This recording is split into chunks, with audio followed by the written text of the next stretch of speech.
Afternoon, everyone.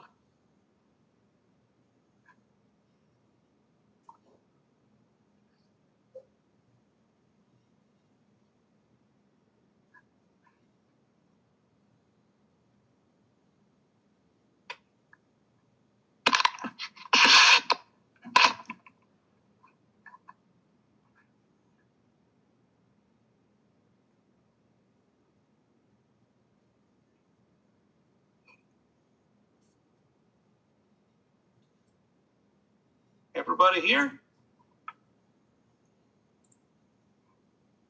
Okay. Let us proceed. Well, good evening, everyone. Welcome to the June 16th, 2021 City Council meeting in Los Banos. Once again, temporary public comment email is established. Emails must be received by 4 p.m. the day of the meeting. And the email can be addressed to cityclerk@losbanos.org. And you can also drop off a hard copy at City Hall, 520 J Street, or mail it to the same, 520 J Street, Los Banos, California, 93635. Public comments, directed public hearing can be up to 250 words. If they are directed at a particular item, they will be read at that when that item is presented. If they're public forum, then they will be read at the public forum. We will now go to our invocation. That will be given by Pastor Kathy Pinon from the Mercy Springs Church of the Nazarene. Thank you. Our Heavenly Father, we want to thank you for all your blessings and protection. We are thankful for our beautiful country and the city of Los Banos. We give thanks for our mayor and our city leaders, our police department, our fire department, and all the first responders that protect us every day, and our military. I pray for the agenda set before us today. Please give them assurance of what would please you and what would benefit those who work in and around our beloved city in Los Banos. I am asking that you would graciously grant them wisdom to govern amid the conflicting interests and issues of our times, a sense of welfare and true needs for our people, a keen thirst for justice and righteousness, confidence in what is good and fitting, the ability to work together in harmony. In Jesus' holy name, amen. Amen. Thank you. Thank you. We will now call the meeting to order at 4:05 p.m. And we will ask Acting Police Chief Hedden to lead us in the Pledge of Allegiance. I pledge allegiance to the flag of the United States of America and to the republic for which it stands, one nation, under God, indivisible, with liberty and justice for all. Thank you, Chief. I'm having a little trouble with my screen here. Let me get it fixed. Yeah, can we take a quick time out so we can figure out who's got control of the screen? Oh, is that So okay? right now it's Mike Radovjeski, I believe. You need to stop sharing your screen with us, please. Yes. Thank you. Okay. Very good. Now that looks, there we go. Thank you very much. Roll call, Ms. Melanie. Jones, Present. Lambert, Here. Lewis, Here. Lamas, Here. Maria. Here. We have a quorum. Our next item will be consideration of the approval of the agenda. Do I have a motion?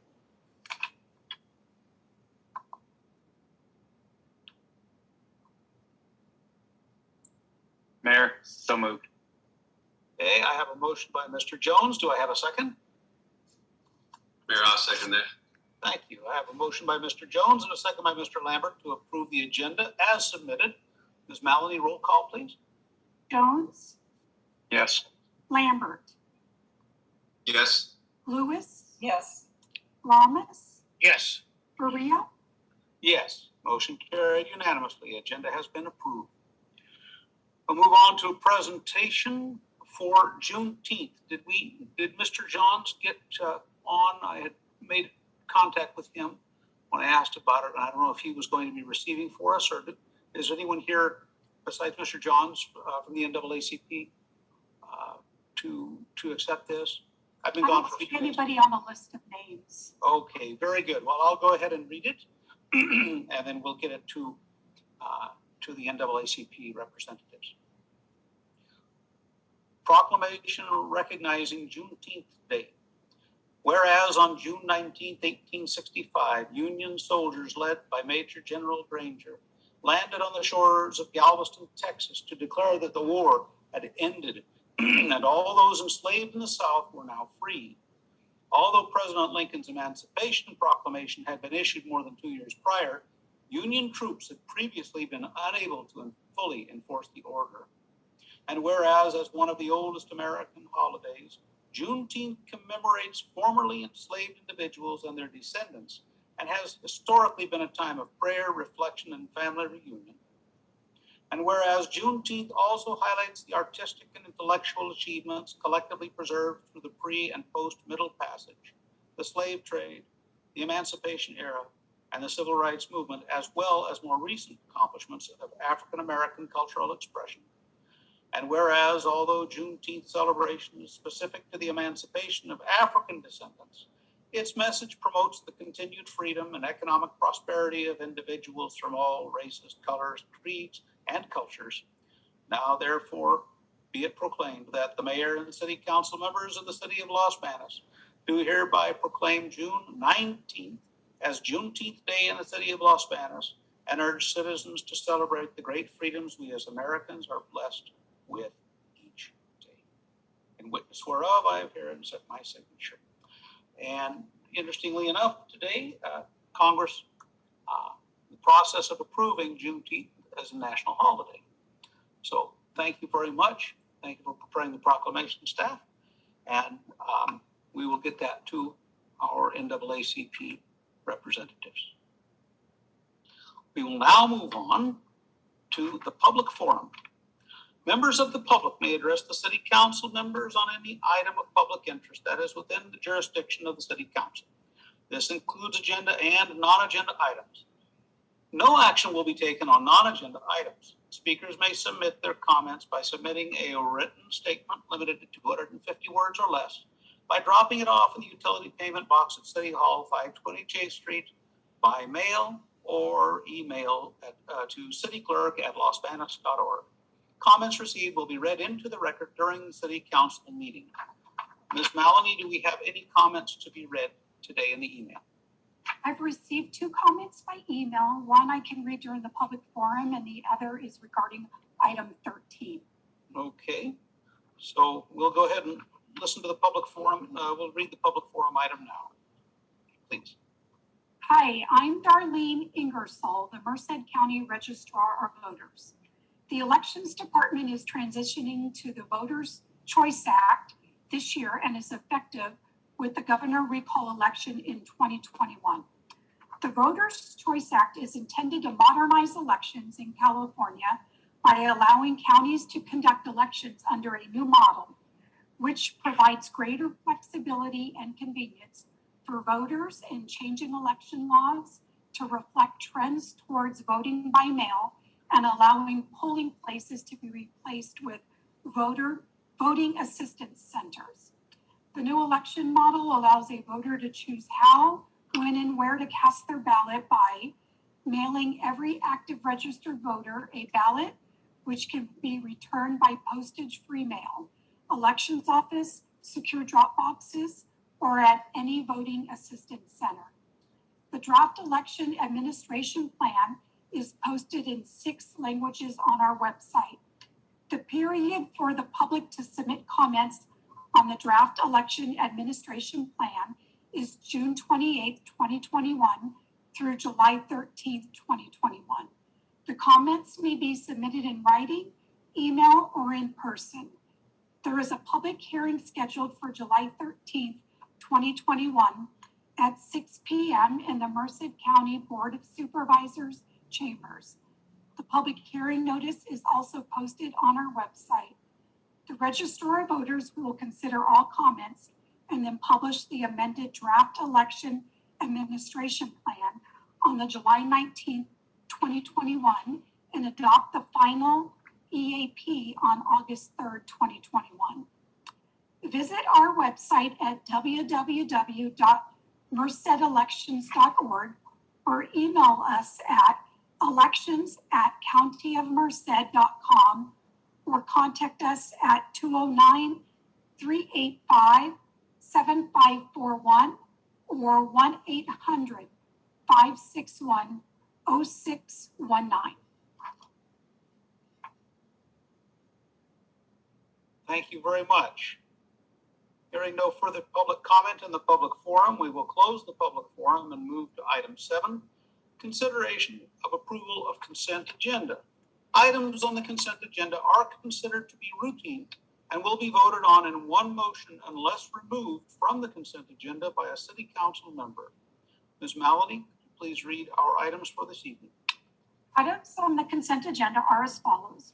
Warrant numbers 227195 through 227355 in the amount of $1,096,567.62. Minutes for the June 2nd, 2021 City Council meeting.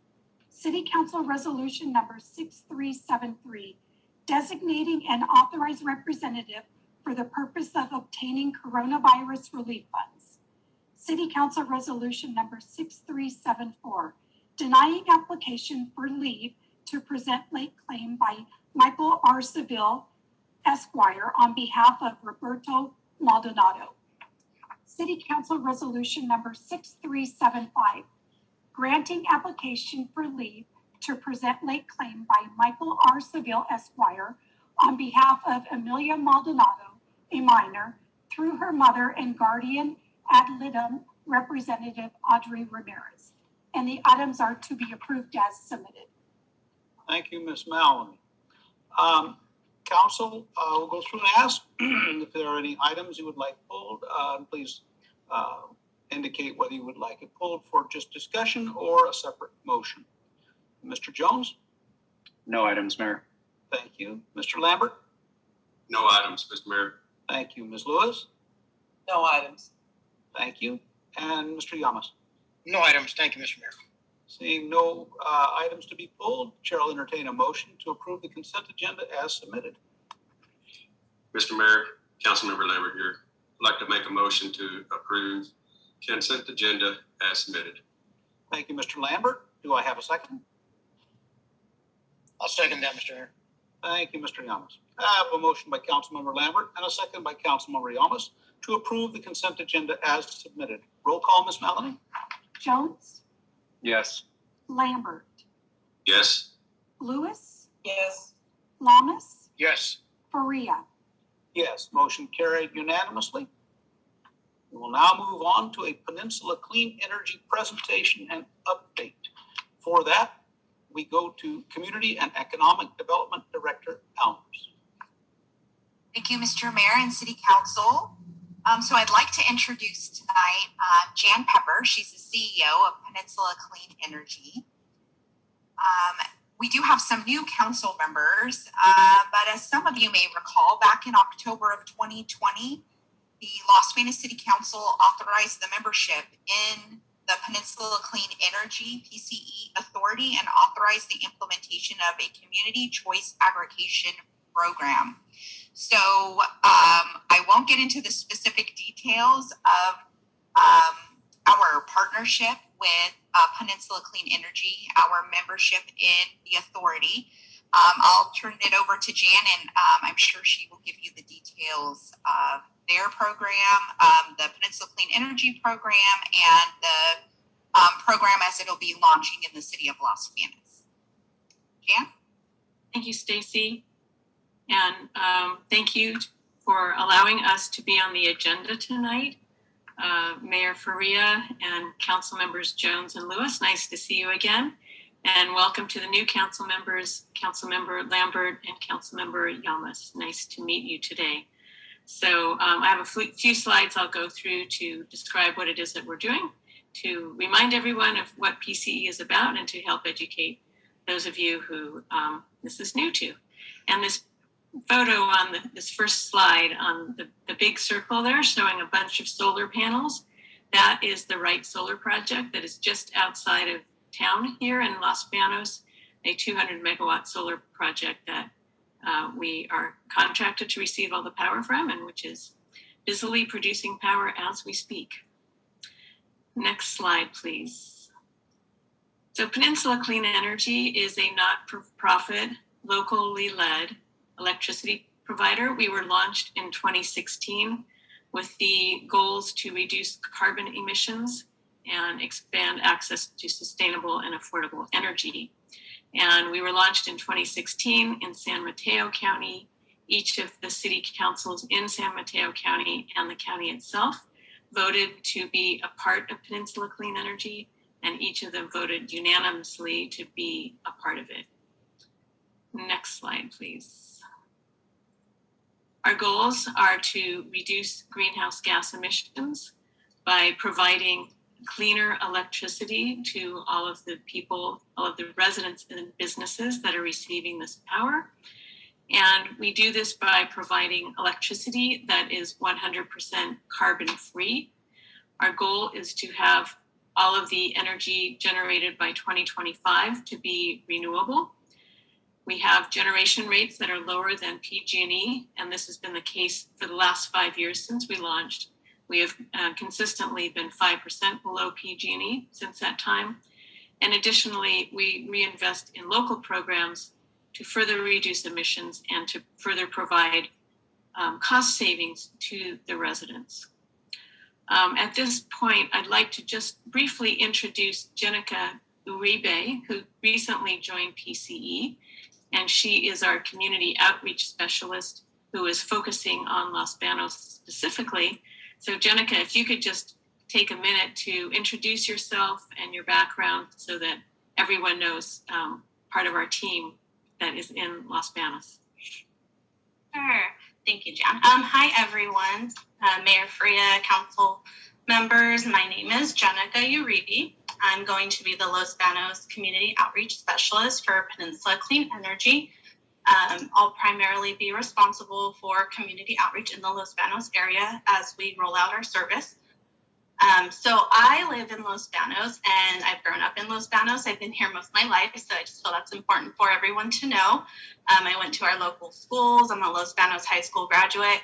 I got my AA from Merced College. I did most of those classes at our Los Banos campus of Merced College. I went on to get my bachelor's from San Jose State, so that's kind of important for me to mention too, because while I was going to school, I was commuting like so many of our residents who commute over there for work. So prior to coming aboard with Peninsula Clean Energy, I worked in the social services field with a couple different nonprofit agencies in Merced. So just wrapping up, I love Los Banos. I'm proud to be a part of this community. And I'm just excited for all the changes that are coming to Los Banos as we transition to clean energy. Thank you, Jenica. And I think you were a student of the mayor's too when you were in high school, is that right? Yes, a choir student, that's correct. Okay. I think the mayor knows every person who's been through the school district in Los Banos. So thank you. We're very excited to have Jenica involved with our program, and excited about the great job she's going to be doing as our outreach specialist in the city. So if we can go to the next slide, just to talk about how it works. So what we do as Peninsula Clean Energy, we are the generation provider. So we provide the electricity from clean energy sources, and we provide that at lower rates than PG&E does. The delivery of that power still goes on PG&E's lines. So they still send the power over their lines. They still send the bill, but we have a page on that bill. And at another time, we can get into the details of how the bill works, or Jenica can come in and explain that to you in detail.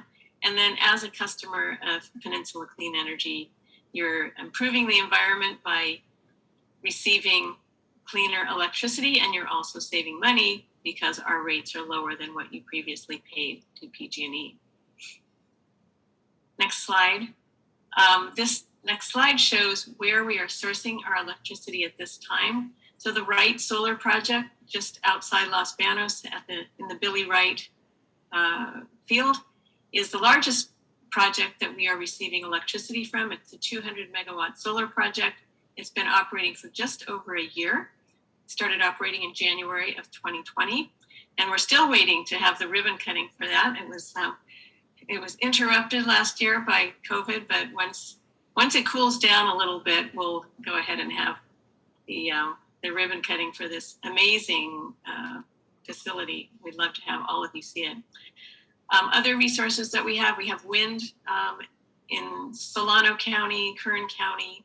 We also have some other solar projects in Kings County, and then we have a number of small hydro projects up in Northern California. So these are all of our long-term contracts that we've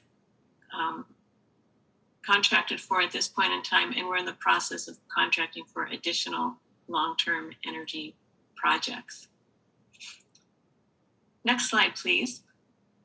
So customers that are Peninsula Clean Energy customers, of which all of Los Banos residents and businesses will be once we launch in April of 2022, there's two products. So everyone is automatically enrolled in the Eco Plus product, and this product is 50% renewable energy and 100% carbon free, and at the lower rates than PG&E.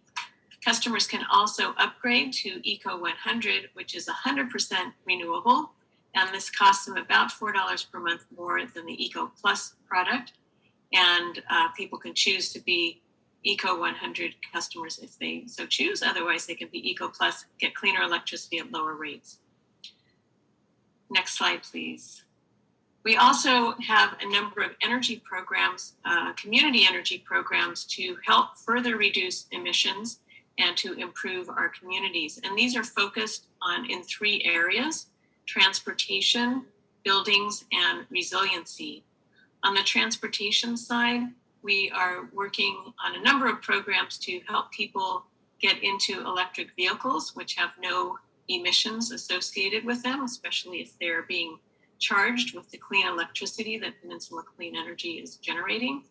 We also have a program to get more electric vehicle charging stations out there with our EV Ready program. And this is all types of EV chargers, level 1 chargers, level 2, and DC fast chargers. We're also working with our member agencies, the cities and the county, on getting EVs into their municipal fleets. And we just launched a program here in San Mateo County for getting income qualified folks onto electric bikes. And that was sold out in 5 days. And we will be bringing all of these programs to Los Banos once we are enrolled, which will be in April of 2022. We actually just announced today or yesterday a program with Lyft to get Lyft drivers to use electric vehicles, so that, again, because they drive so many miles, they will be able to reduce the emissions from all that driving by driving an electric vehicle. On the building side, we're working with our jurisdictions to adopt building codes to accelerate the use of electric appliances in homes, which provides for improved health within the home and also reduction in costs. And we are also launching a low-income home upgrade program, which we will be bringing to Los Banos as well, to help folks upgrade their homes so that they're more energy efficient.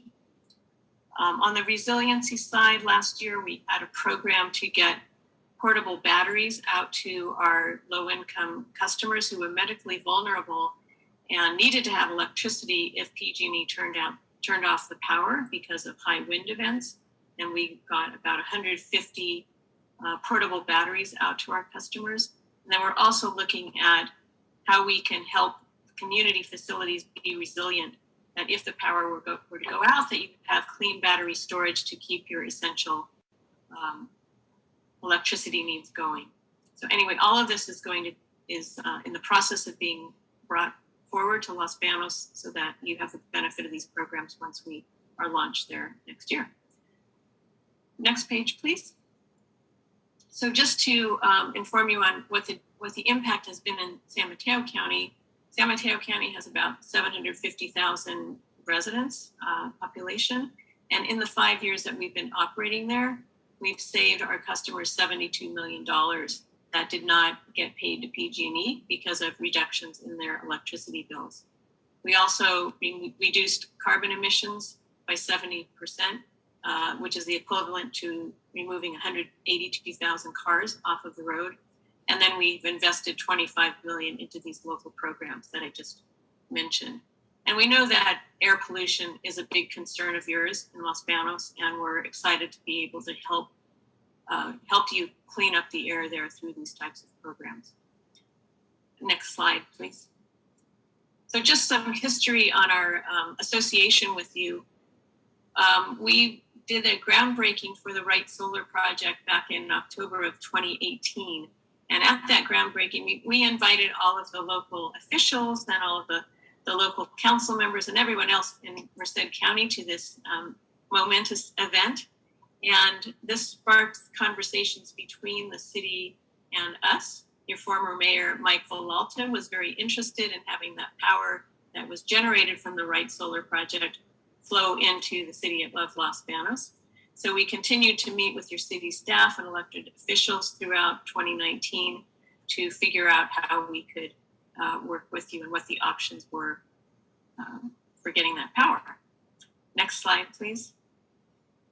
And the history is that in 2019, we made a presentation to the council, and the three of you who were on the council at that time probably remember that, and talked to you a lot about the opportunity. And we conducted a feasibility study to look at what are the options for Los Banos for you to join Peninsula Clean Energy as another member of ours, were you to start your own CCA on your own, and how would all of that work?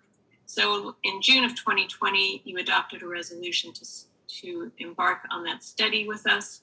In September of 2020, the study showed that it would be favorable for Los Banos in terms of reducing emissions and reducing electricity costs for the city and your residents and businesses. In October, your council voted to join Peninsula Clean Energy.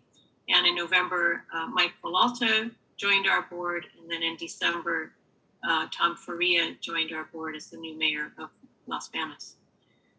The requirements that the California Public Utilities Commission requires for any new entities that join a CCA is that they have to wait a year. So instead of being able to bring you on board this year in 2021, we have to wait until 2022.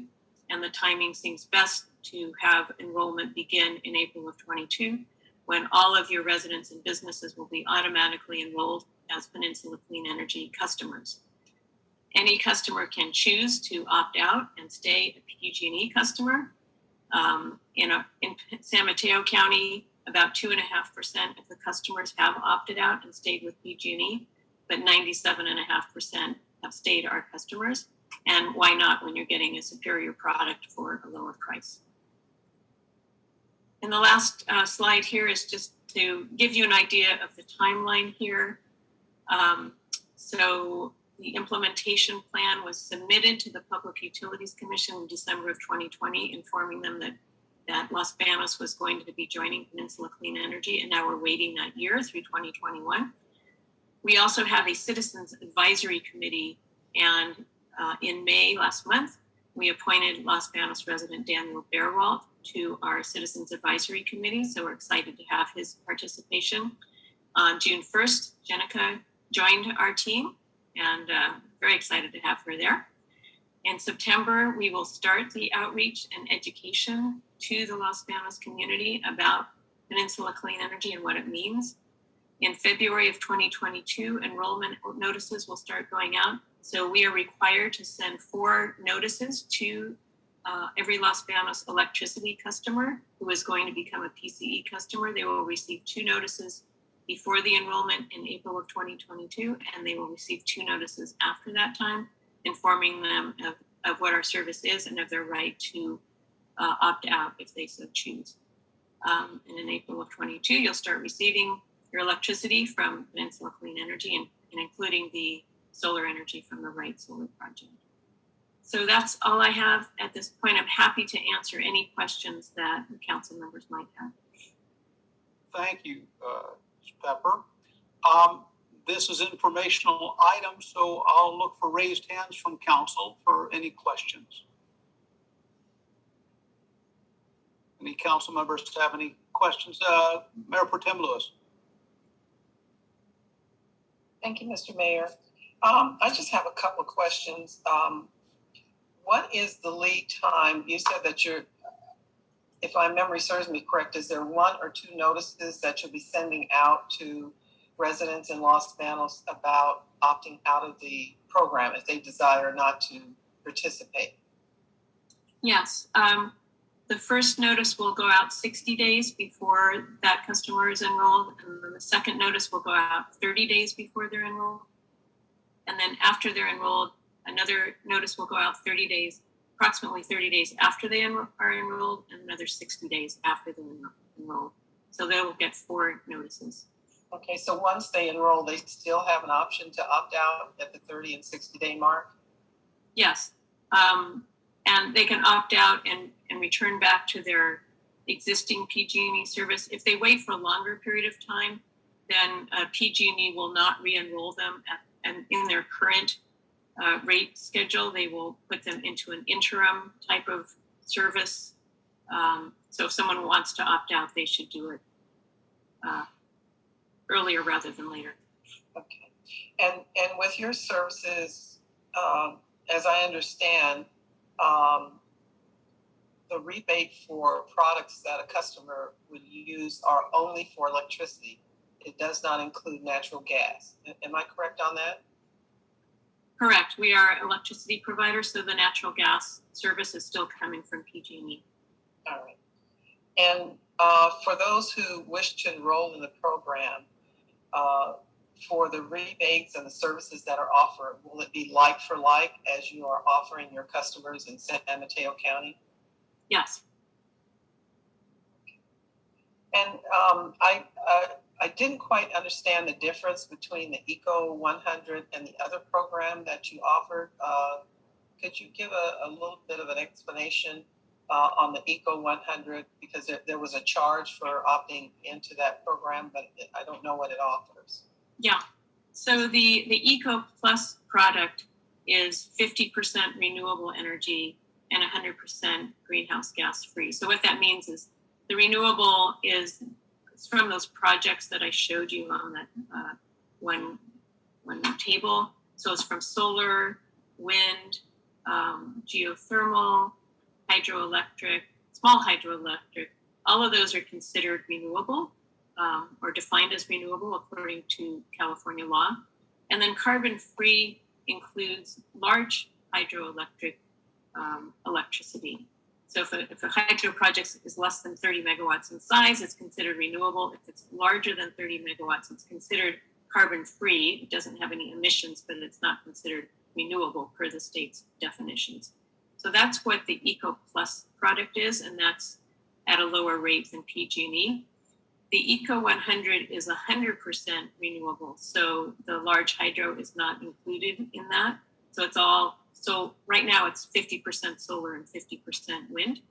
And it's Green certified, meaning it's from projects that are newer projects, I think that have been operating 15 years or less.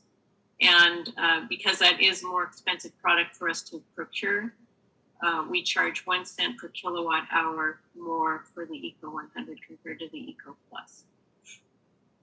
Thank you very much. Thank you, Mr. Mayor. Sure. Thank you, Ms. Lewis. Any other council members have any questions of Ms. Pepper or our staff on this item? Mr. Yamas. Thank you, Mr. Mayor. Yes, ma'am. I had some questions here. Again, I'm new to this presentation, so please bear with me. I had some questions. It's being presented as clean energy. However, the manufacture, transportation, delivery of these items are all using greenhouse emissions, correct? We have hundreds and hundreds of tons of steel, which take heavy machinery to produce. We have tens of thousands of tons of concrete, which uses heavy machinery to produce. And we have hundreds and hundreds of tons of non-recyclable plastic that's being used to manufacture these so-called clean energy products. Also, there's going to be a higher demand of limited resource minerals such as lead, cadmium, nickel, lithium, graphite, etc. These things are sometimes used at open pit mining, which leaves a severe and permanent scar on the environment, especially in third world countries where there's very little oversight regulation. And I'm wondering how your organization is addressing this or trying to minimize this, because it's really not that clean, because it's taking a lot of greenhouse gases to produce, manufacture, and transport these items. Mm-hmm. Yes. Well, you make a good point. And, you know, a lot of things that we use when you look at the whole manufacturing chain for any type of product, there's a lot of emissions and things like that go with it. For these projects, there have been research projects done to look at kind of what the payback time is for creating the clean electricity or the electricity that went into the manufacturing of all these components. And overall, the amount of, the payback time for these projects is much less than the amount of time that they're going to be generating and producing the electricity. But we are cognizant of the materials, and when we contract for these projects, we do ask our suppliers, what their plans are for kind of cradle to grave recycling of the materials that have been used in the projects. And there's a lot of work that's being done there, and that's important to us. And I think the whole industry as a whole is starting to evolve and to look at that. Any type of energy production has waste products, whether it's coal or natural gas or other types of fossil related resources. So on a net basis, the renewable projects have less of an impact on the environment. And then as they're being generated, they're renewable. They're not using up resources that cannot be replaced. Well, I would have to say that the limited resources, such as the lead, cadmium, copper, those can't be renewed. Once they're extracted from the ground, they're exhausted.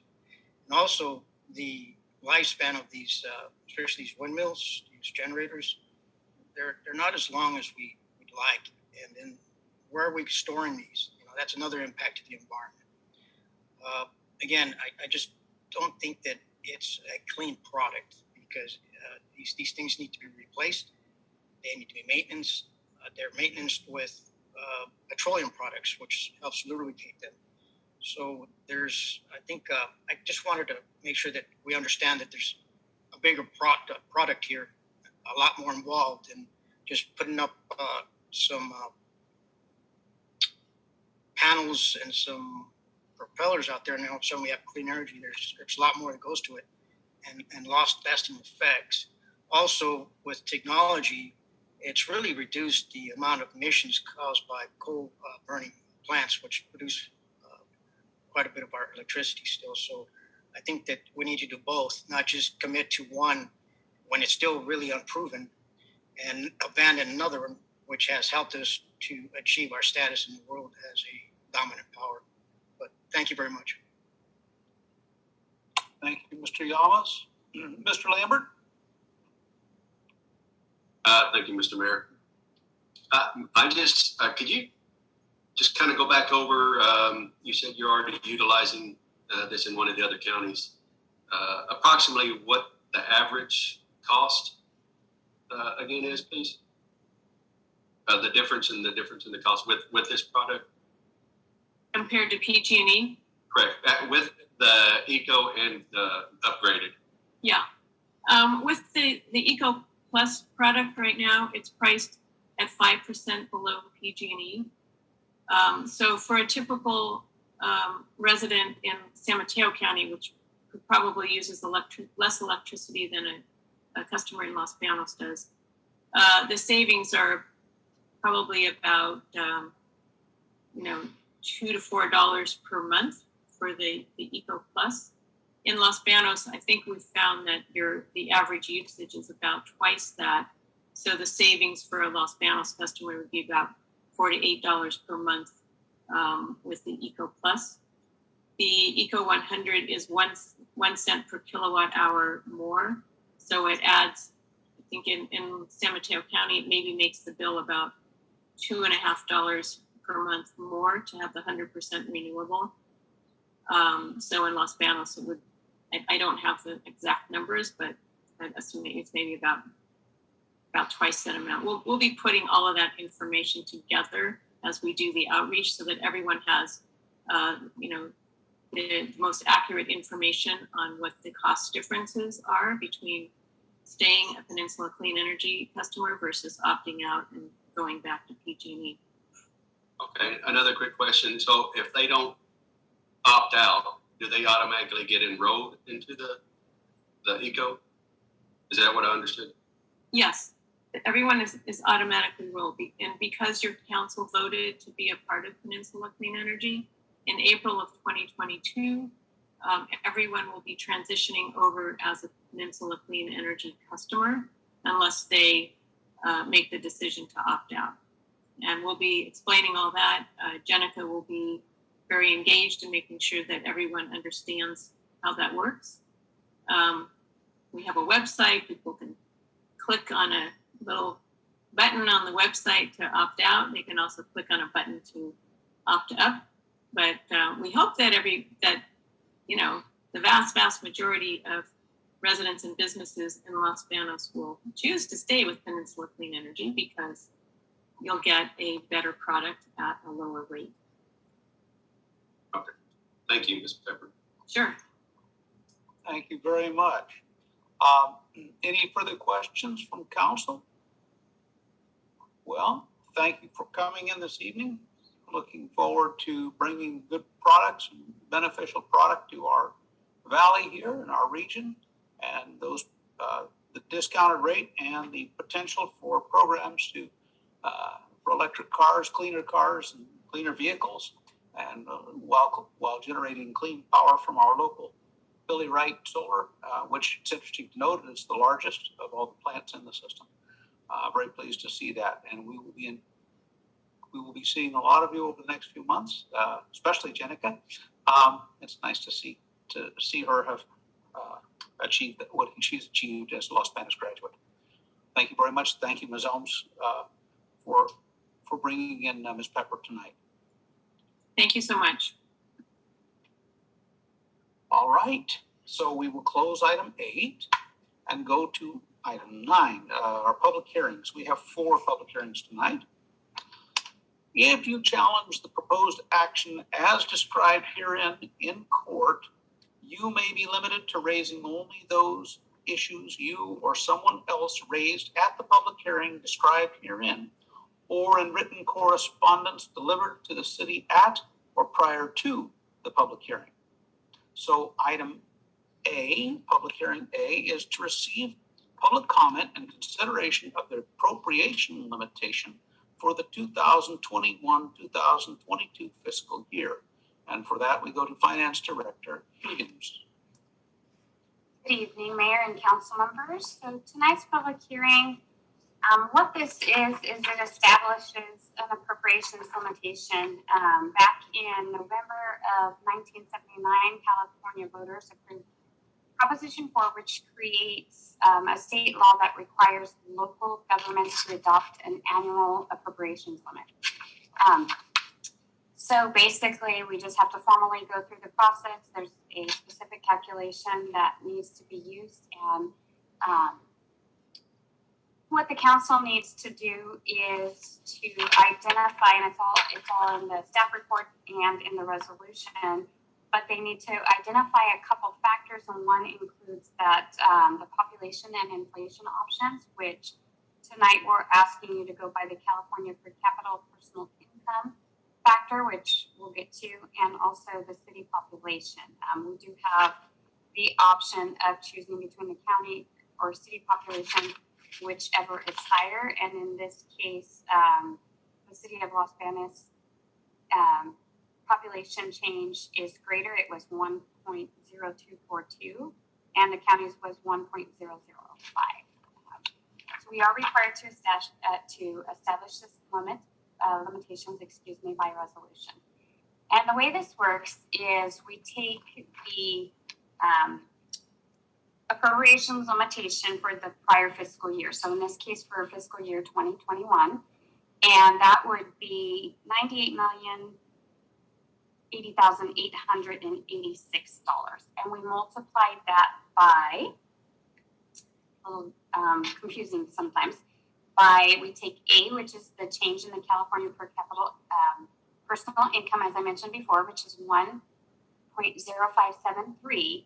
And then we multiply that by our choice, which is either the greater population of the county of Merced or the city of Los Banos. In this case, we're choosing the city of Los Banos. So we multiply the 1.0573 by the greater of the change in population for the city of 1.024.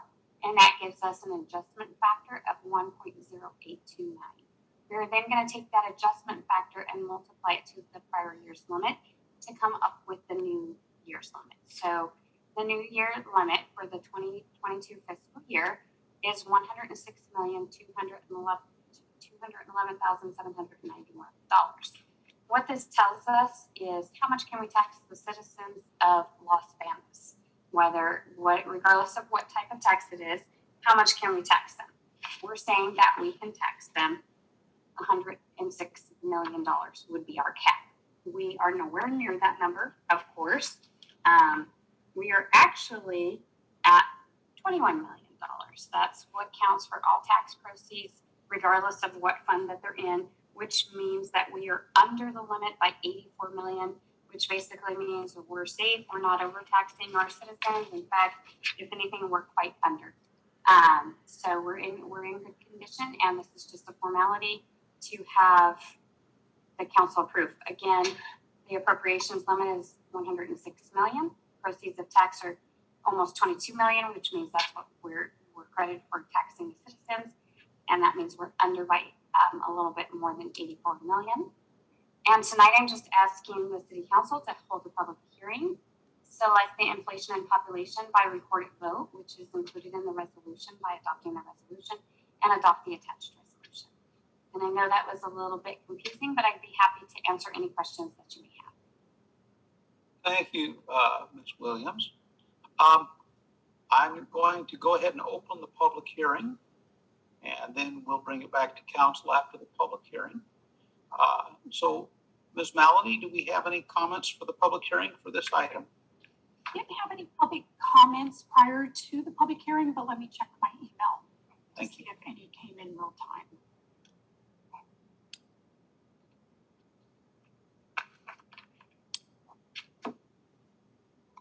Received no comments pertaining to this public hearing. Thank you very much. So we'll go through council for questions and comments. Mr. Jones? No questions or comments, Mayor. Thank you. Mr. Lambert? So what kind of tax are we asking? Are we looking at? I'm kind of new to this part, and I need to understand a little bit more. So there are several different, I'm trying to see if I included it in the staff report. Yes, I did. So as part of your staff report in Exhibit A, it shows you the different taxes that are included. So what the proposition requires for us to include, and that includes property taxes, sales taxes, special tax, which includes our public safety tax, which is Measure P and Measure H. Also, our CFDs are included in this amount, and then smaller things such as TOT tax and documentary taxes. are included in that amount. So it's in our case, it's mostly general fund taxes, with the exception of Measure P and CFDs. Those are special taxes. So the CFD is accounted for in its own fund as well as Measure P. So is this talking about raising, for example, the sales tax 8.75? Is this what we're saying? Yeah, that's part of it. Now there's separate rules and regulations on how much you can increase sales tax for, and I believe that the limit is 10%. It can't go higher than that. That was a new regulation. But yes, that would take into account this. So if we did increase our sales tax, that would also take into account that increase, as well as any property taxes that the county increases. So what this is saying is basically our limitation is $160 million that we're not allowed to tax over that amount, and we're nowhere near that. We're at 21 million. Okay, so this is something that we're saying we don't have to do, but we still have room if we had to. That's correct. Okay. All right. Thank you so much, Sonia. Mm-hmm. Thank you, Mr. Lambert. Ms. Lewis? Thank you, Mr. Mayor. I think Ken touched on some questions I have. So my next question is there a proposal here in the near future to raise taxes in Los Banos, be it sales, property, or any other form of taxation? So property taxes, as you know, are up to the county to decide if they're going to raise them based on their assessments, and they can't, depending on how your property is, they can raise your tax by 2% annually, and so that's completely up to them. Sales tax, I'm not aware of any propositions to, not that the city's doing and or the county. As you know, Measure B was a sales tax that the county did collectively. And then we have Measure H and we have Measure P. We haven't had any discussions about increasing sales tax or anything further at this time. Okay. Thank you very much. Mm-hmm. Thank you, Mr. Mayor. Thank you, Ms. Lewis. Mr. Yamas? No, sir. Thank you, Mr. Mayor. Thank you very much. Well, it's nice to know that we still have 80 million to work with. So seeing no more questions or comments, the chair will entertain a motion to approve City Council Resolution number 6376.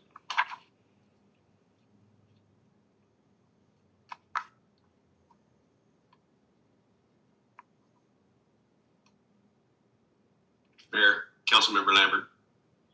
I'd like to make a motion to accept item 6376 as read. Thank you, Mr. Lambert. Do I have a second? Mr. Mayor, Councilmember Lewis, I'll second the motion.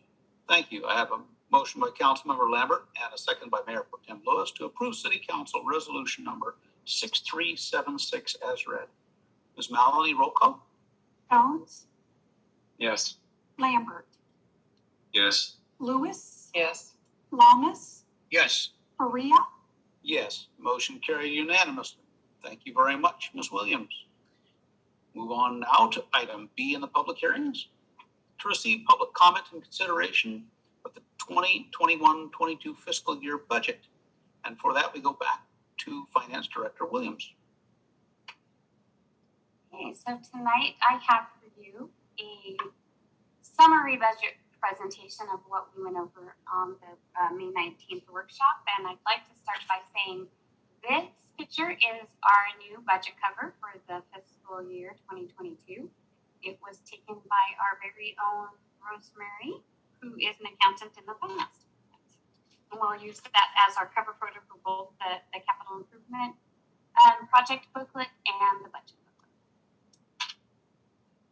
And for some reason, my screen is not switching. Oh, there we go. Okay. So tonight, as I mentioned, we're just going to give a brief overview on the items that we went over on the May 19th budget workshop. We'll give you a summary of expenditures and revenues, adjustments. So anything that changed from the time that we had the workshop till now that may have been taken out or included in the budget. And then there are a couple changes to the salary schedule for the year, and we'll go over, we'll touch on the capital improvement summary. So just to refresh your memory, Most revenues are made up of sales tax. Here in this picture, I actually separated out our regular sales tax, which is 26%, and our Measure H sales tax, which is 13% of the budget, for a total of 39% of our general fund budget. When you add in the property taxes, that's an additional 36%. That brings up the main revenue source for general fund, which is primarily sales tax and property tax. That puts us at 75% of the budget. Sales tax revenues are estimated at approximately $5.6 million, which is about a $375,000 increase over the prior year. That does not include Measure H. Measure H is anticipated to come in at $2.6 million, which is a little over $100,000 for the prior year, which we estimated about $2.5 million. And then property taxes are estimated to come in at $7.7 million, which again is an increase around $145,000 for the year.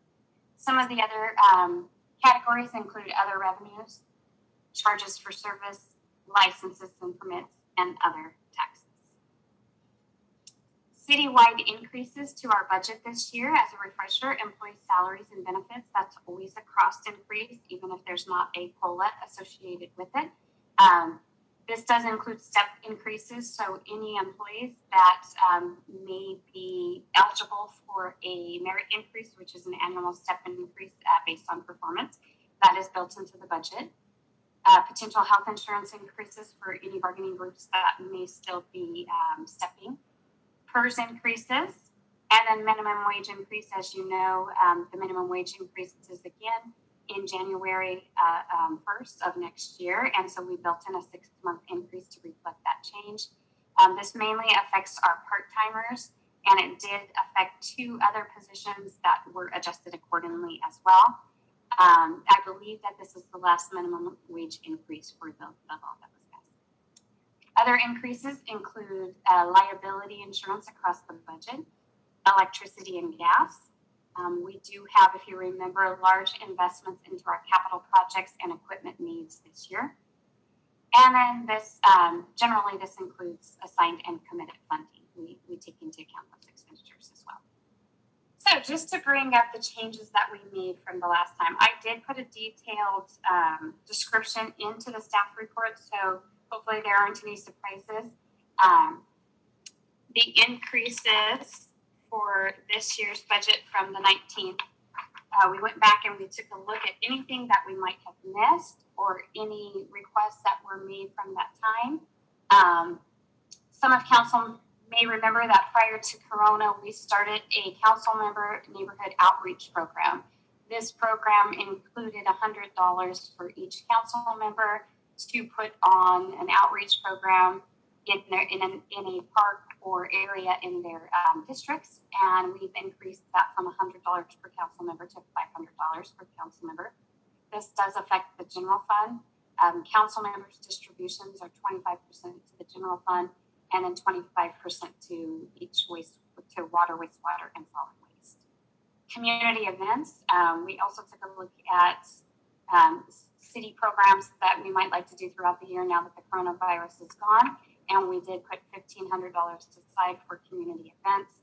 And then travel and training, there were a couple of different programs and different conferences that we took out last year because we weren't sure how the pandemic was going to affect us. And we built those back into the budget. That includes an employee participating in the CalPERS, the annual CalPERS conference, the League of Cities conference, and the LCW conferences, which is an HR conference. That's a total of $2,031 increase to the general fund. Under the Community Development Department, we reinstated their part-time position. When we built the budget the first time, we reinstated all part-time positions that we had laid off due to the coronavirus pandemic, and we missed this position, so we went ahead and added that back in, and that is a cost of $15,681, and that is solely to the general fund. In the police department, so this is something new. we are asking council to replace the community service officer position with a community or a code enforcement officer. And generally what happens is the former animal shelter employee that was a CSO or community service officer, they resigned their position. And with that, every time something like that happens, staff reviews and evaluates whatever the position is. So in this case, staff reviewed the shelter needs and if this position was still the most appropriate way to go. And we actually determined that instead of having a community service officer whose duties would be limited, that if we replaced it with a code enforcement officer, not only could we rotate with the current code enforcement officer that's assigned to the animal shelter, one could be staffing the animal shelter and one could be out on patrol. The person that's there at the shelter would be able to write citations that the CSO does not have the authority to do. So if somebody came in, we'd be able to issue them a citation if they were in violation of a code. This is not something that we currently do, so obviously this will help generate revenue and make sure that we can do what's appropriate. Yes, Ms. Lewis. Okay. Ms. Williams, I have a question from Ms. Lewis. Okay.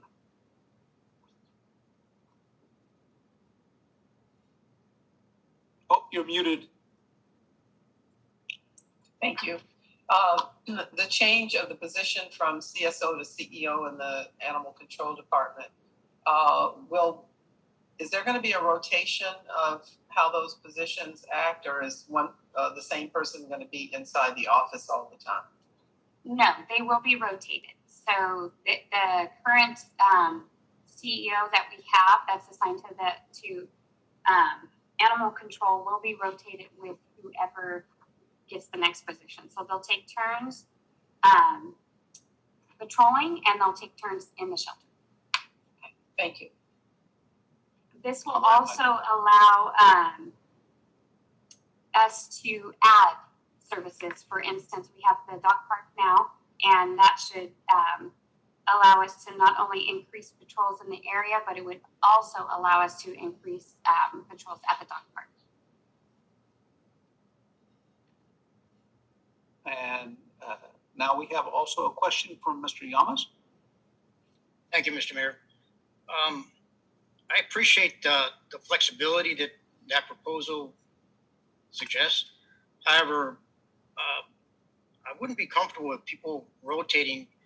I would want somebody who's dedicated to the care and treatment of the animals there and responding to, because when you have these kinds of rotation, that's when information isn't passed properly, checks aren't done accordingly, and before you know it, it becomes common practice to kind of just high five it as you go in and go out, and then we have situations which could have been prevented if we have a dedicated person working there. So I'm not completely sold on this change.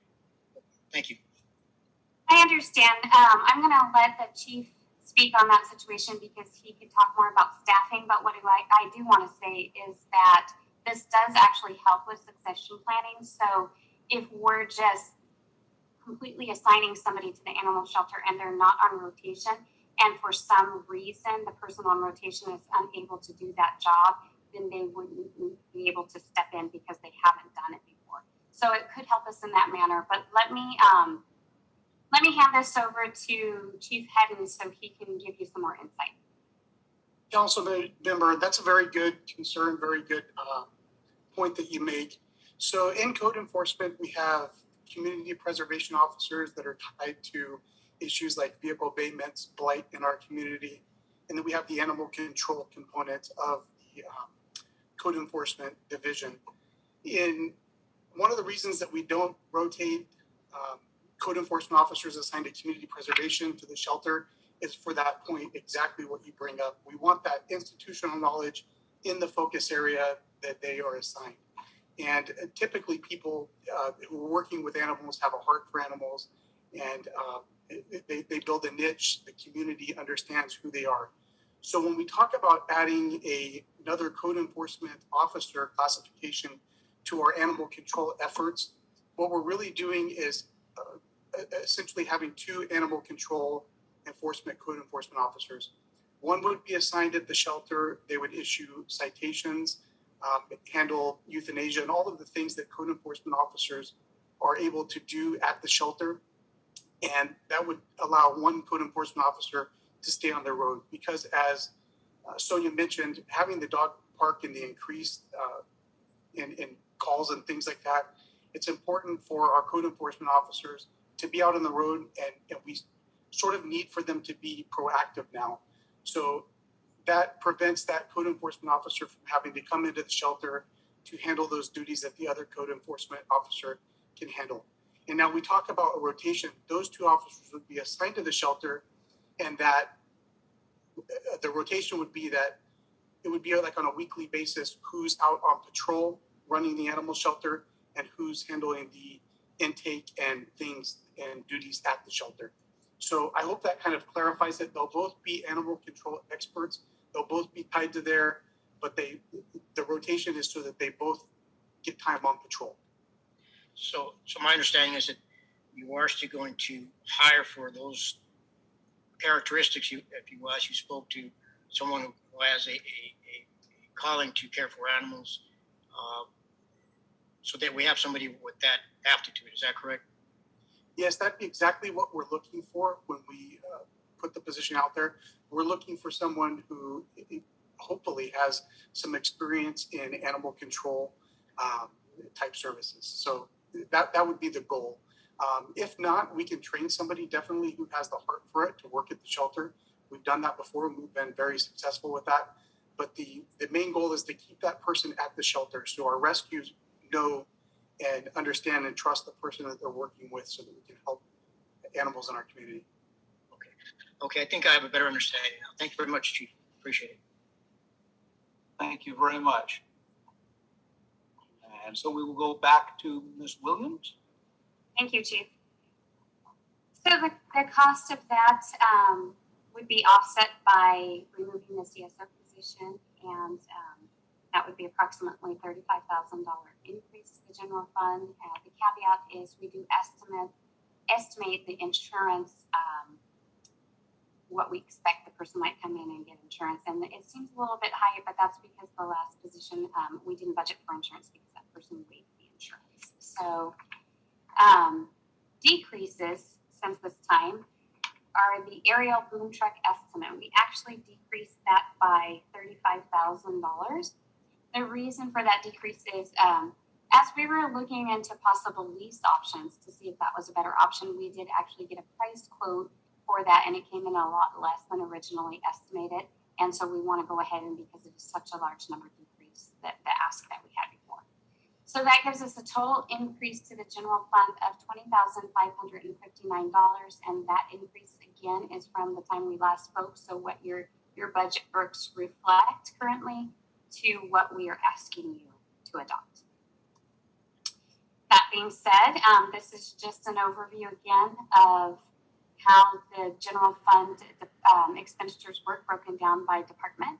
Police is 54% of the general fund. Fire is 12%. And then in order, community and economic development is 6%. Admin is 8%. Maintenance is 5%. Recreation is 6%. Code enforcement is 3%. Engineering is 1%. And the building division is 5%. Balancing the budget. So with that increase of $20,000 that we just spoke of, that does include here. So you'll see that's a little bit different from what I presented the last time. The revenues haven't changed. So we're still anticipating bringing in a little over $18.7 million for the year. Expenditures are a little over $19 million, which means that we have a fiscal year deficit of $322,000. But as we talked about last time, this isn't a bad thing. And the reason why it's not a bad thing is because we have several one-time expenses built into this year's budget. We actually have a reason for this $19 million, and actually to the tune of $1.2 million. So the different projects that we put in that we talked about last time, all the downtown projects that we have, the fleet replacement program that we built in, several other different items like the boom truck that we just talked about. If we back that out of the budget, we would not be at a deficit for the year. We'd actually be at an operating surplus of over $800,000. That means that we're bringing in more money than we're sending out, which is always a good thing. So it's still positive. We're able to do some of our infrastructure and equipment needs by dipping into our reserve for the year, but that's why we built it up, so we can be able to do these larger projects. So summary of that's basically the general fund. This is moving on to Measure H, and we did have we tried to have a committee meeting on June 14th. Unfortunately, there was no quorum. Right now, the committee consists of 3 people, so we needed all 3 to be present to have a quorum. They all stated that they would be there, and unfortunately, only one of them made it. Just to remind you, they are a recommending body only, so basically we review the budget with them, and they would recommend to council whether or not they agree with the budget. So there were no formal comments or recommendations, of course, because there was no quorum. However, the one member that was present stated that there were no issues with staff recommendations. And just to remind council, there is not anything in the Measure H budget from last year that has greatly increased. The only difference really between the budgets are that all the positions that we put in there, with the exception of 1 police officer, are funded. So that's positive, and we're moving forward. We don't have any large purchases out of there, mostly just the personnel, with the exception of recreation. The recreation programs, which were built into last year's budget, are also included in this year's budget. The difference is this year we're actually hoping to get them done now that the state has been reopened. So that is one of the changes. Okay, moving on to special revenues. Just as a reminder, some of the projects that we built into the different revenue funds included the citywide record system. And just as a reminder, this starts with the finance department, but it branches out to all the other departments throughout the city, so we're able to be more efficient and communicate better. We will be adding on a training tower or a burn room to the training tower at the Fire Station 1. There is funding in there to start the construction of the new police station. There is also funding in there for the Pacheco Park splash pad project, improvements to the Ag Sports Complex, mainly landscaping issues. And then we are making the Scout Hut ADA compliant. Some of the changes that we'll be making to lighting and landscape districts include median improvements in the Ranchwood district, storm station improvements at Old Crest Hills and Los Banos Garden districts. We will be doing parking lot repairs to the building at College Greens. And then Verona Park will be getting a shade sale. Summary of expenditures for the enterprise funds in the water budget. We will be purchasing land. That land purchase is for well number 16. It's anticipated to cost us approximately $900,000, and it is approximately 2 acres that we are currently looking at. The master plan includes water line replacement around the fairgrounds area. And then the equipment is a 3/4 ton utility truck. Oh, I'm sorry, that's the vehicle, obviously. The equipment is the truck chassis that we'll be purchasing out of the water department. Wastewater, there's also a land purchase. That land purchase is anticipated for the Mantees storm drain basin. We don't have a specific location, but we are looking for 3 to 4 acres. The Central City substation is another land purchase. Again, this is not defined, but we are looking for a 5-acre location. And then we have a couple storm drain projects on Pine Street and Central City storm drain. And then our equipment purchases include a purchase of cameras, and this is to help us inspect the sewer lines. And then also half of that truck chassis that I mentioned out of the water fund. Wastewater will be paying for the other half of that. And then we will also be purchasing a backhoe. And then solid waste, we still have the landfill closure project that we will be working on. That it costs approximately $3 million, and that is part of the fund balance in the solid waste fund. So we do have that money available, getting ready to close out that landfill. It's the old bottle dump over on Mercy Springs by, I just forgot what the name of the complex is over there. I apologize, but it's the old bottle dump on Mercy Springs. And then also we have a street sweeper purchase out of that account as well. So other funds, changes to the budget. These are changes that, again, that we've made since the May 19th presentation, and these are changes that affected funds other than the general fund. So we did talk about the neighborhood outreach programs, the community events, and travel and training. And because those employees are divided, their distribution or their allocation is split between the general fund and the three enterprise funds, that's how any expenditures related to those employees are also distributed. So council members, their neighborhood outreach would be paid out of 25% out of the general fund and 25% out of water, wastewater, and solid waste each. And so those additions are there as well, and that's a $500 increase to each of the three funds for the neighborhood outreach programs. And travel and training is a $656 increase to water, wastewater, and solid waste. And then police, this was something that we didn't talk about at the last council meeting because at the time we thought we were going to be able to complete the project by June 30th, but there are a couple things that we felt that we would be more comfortable taking to council for approval, such as the contract that's associated with the license plate reader. And by the time we got that to council, the people putting the license plate reader project together wouldn't have enough time to finish it before June 30th. So we're asking to take the money from this current fiscal year and move it forward to next fiscal year. So we just have sufficient time to complete the project. And with that, that's the last increase that we have for the funds.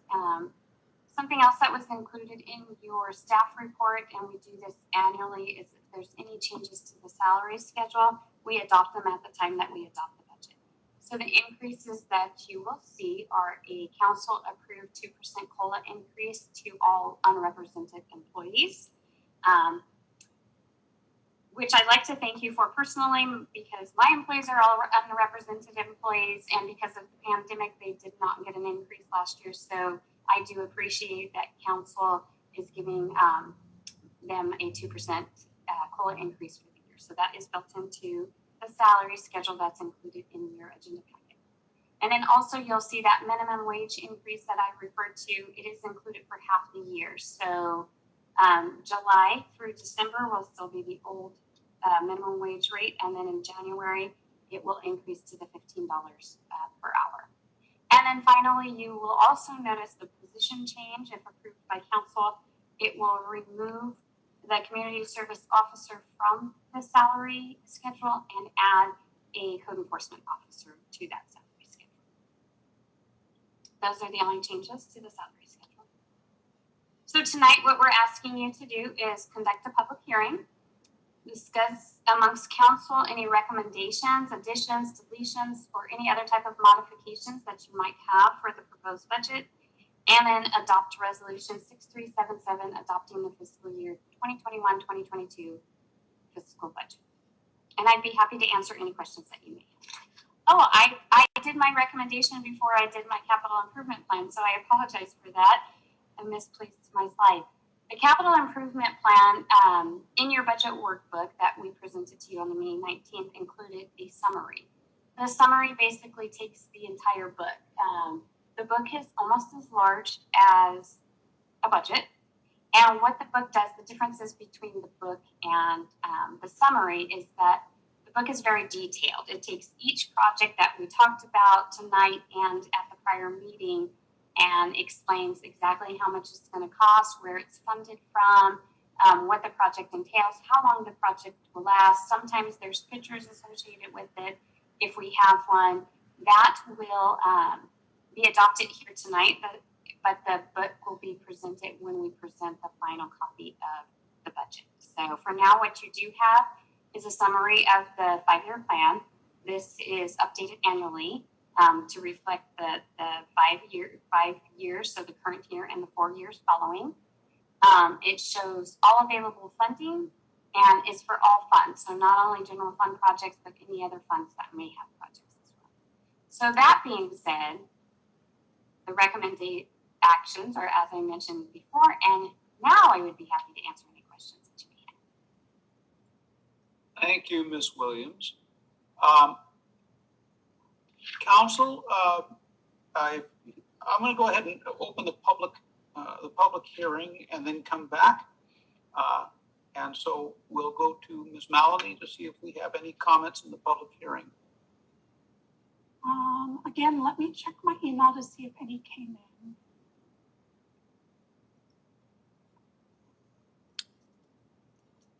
I've received no comments.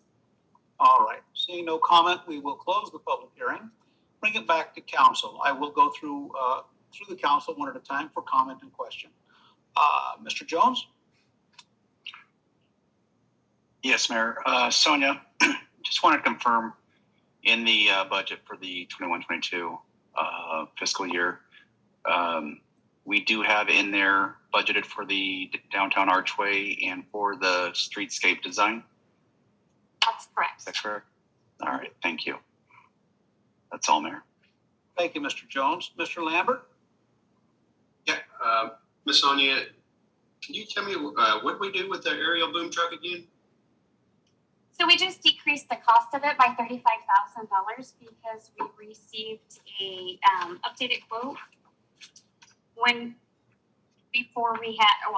after we had put the budget presentation together for the May 19th presentation. We were still looking at costs associated with the aerial boom truck, and that's because one of the council members had asked if it would be more beneficial if we leased it instead of purchasing it outright. So we went ahead and looked at that, and we originally estimated that it would be $200,000. Okay. And then we found out that we can get it for $165. Okay, how about the animal control truck? The animal control truck it's in the budget. It's still estimated. I believe we put it in there for $65,000, and we still have that same estimate. All right, thank you, Sonia. Thank you, Mr. Sorry, Lambert. it's $75,000. Oh, thank you. Sorry to interrupt. Ms. Lewis?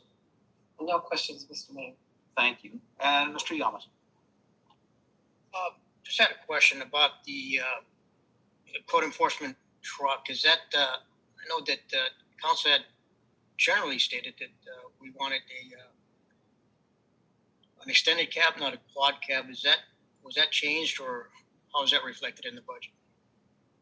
So the budget reflects the estimate of what we think the cost of the truck will be total, including any add-ons that they have. So because it's an animal control vehicle, I'm assuming there's a lot of things that need to be added on to that. The budget does not take into consideration itemized characteristics as an extended cab versus a quad cab. That is something that would be included in the RFP process. So when the department head builds out the RFP, then they would put the specifications in there at that time. That's right. I'm sorry. Thank you. Okay. Thank you, Mr. Yamas. Thank you, Ms. Williams. Excellent work. Lots of juggling, lots of budgets, and nice to hear that lower quote coming in for a boom truck. Nice to hear that archway going in. It's going to make things look very, very nice, as well as all our development there, all our plans. And so with that, Chair will entertain a motion to approve City Council Resolution number 6377 as read.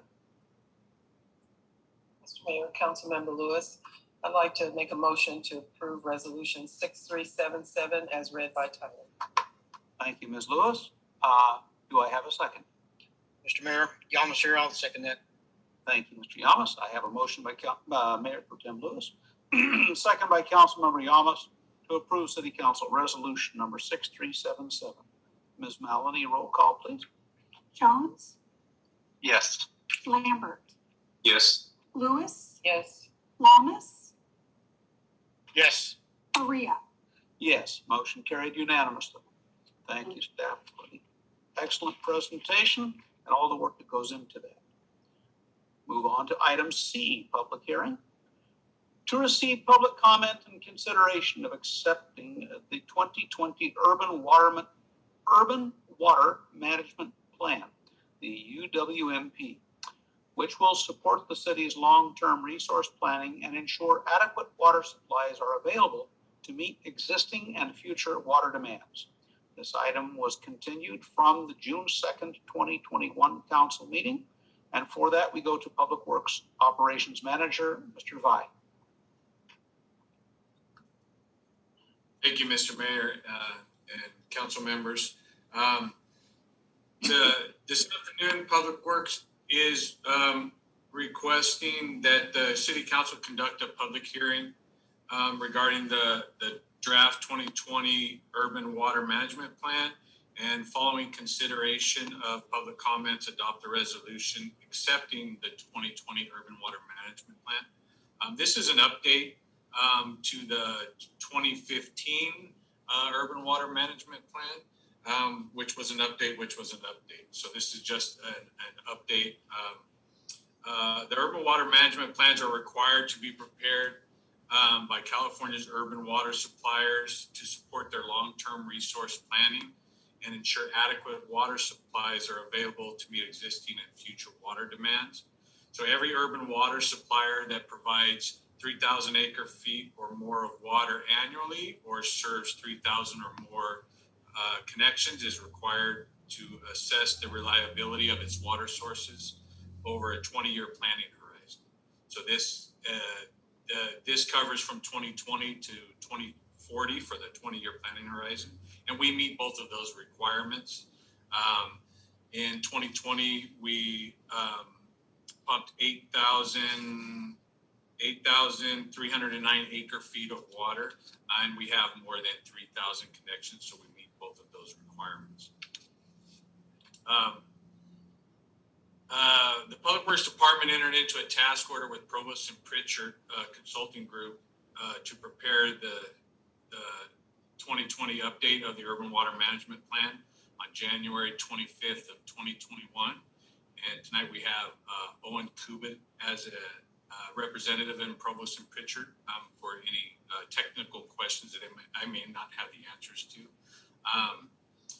We released a public notice in the Los Banos Enterprise May 21st and May 28th announcing that the process of updating our urban water management plan, and that there would be a public hearing on June 2nd to present and discuss the urban water management plan. And that hearing was, as the mayor mentioned, was continued to tonight's meeting.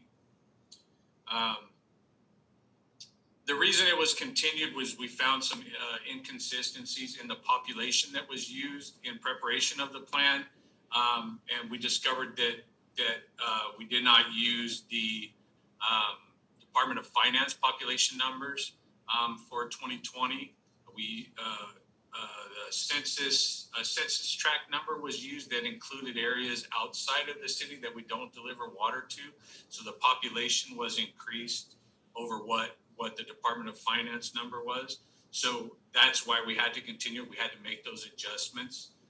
In making those adjustments, we found that we did not meet the 2020 goal of 165 gallons per person per day use.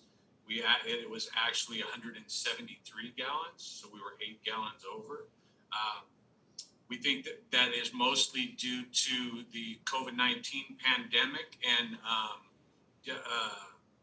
people using water differently, more people being home, working from home, using more water while they're home.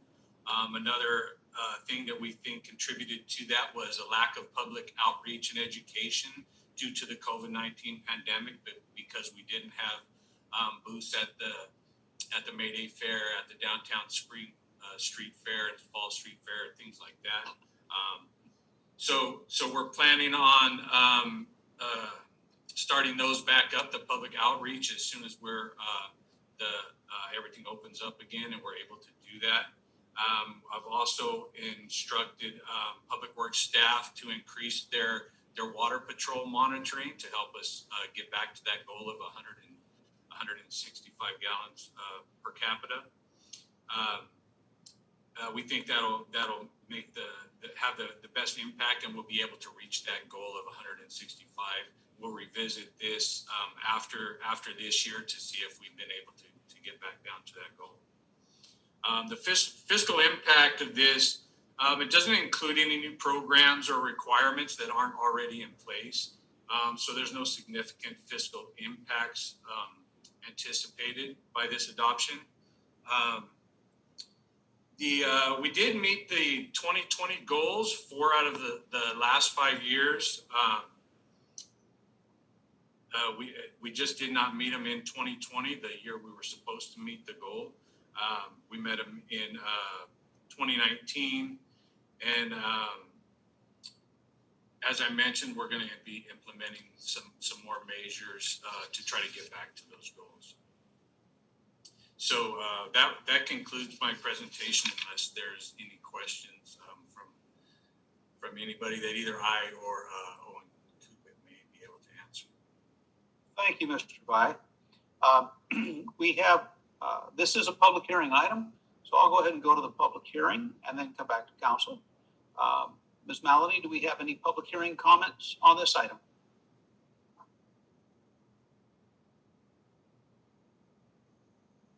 I've received no comments on this item. Thank you. We will then close the public hearing and we will move to council, and I'll go through council for comments and questions.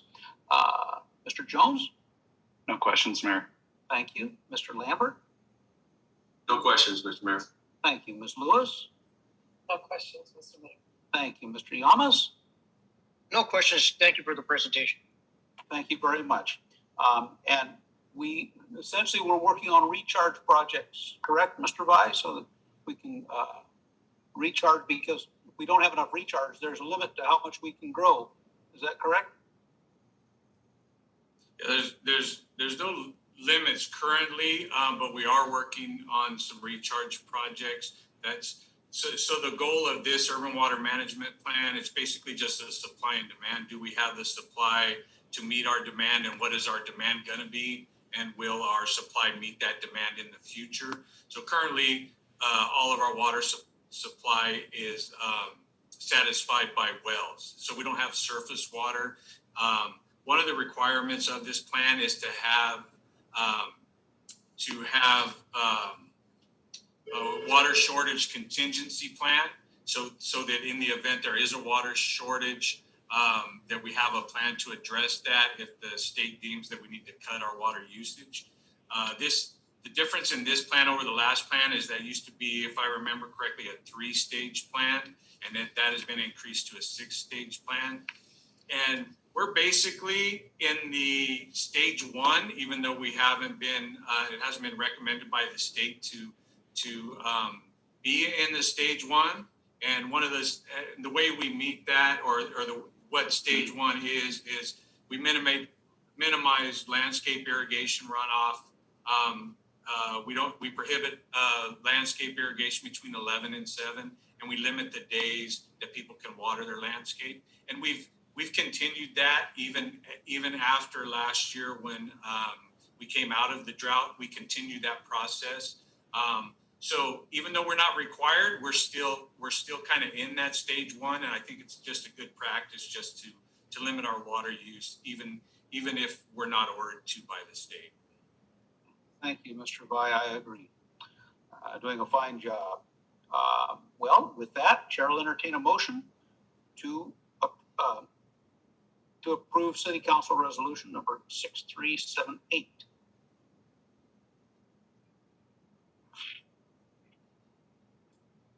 Mayor, Councilmember Lambert, I'd like to make a motion to approve resolution number 6378 as read by title. Thank you, Mr. Lambert. Do I have a second? Mr. Mayor, Councilmember Lewis, I'll second the motion. Thank you. So I have a motion by Councilmember Lambert, and a second by Mayor Pro Tem Lewis to approve City Council Resolution number 6378. Ms. Malady, roll call. Jones, Yes. Lambert, Yes. Lewis, Yes. Lamas, Yes. Maria.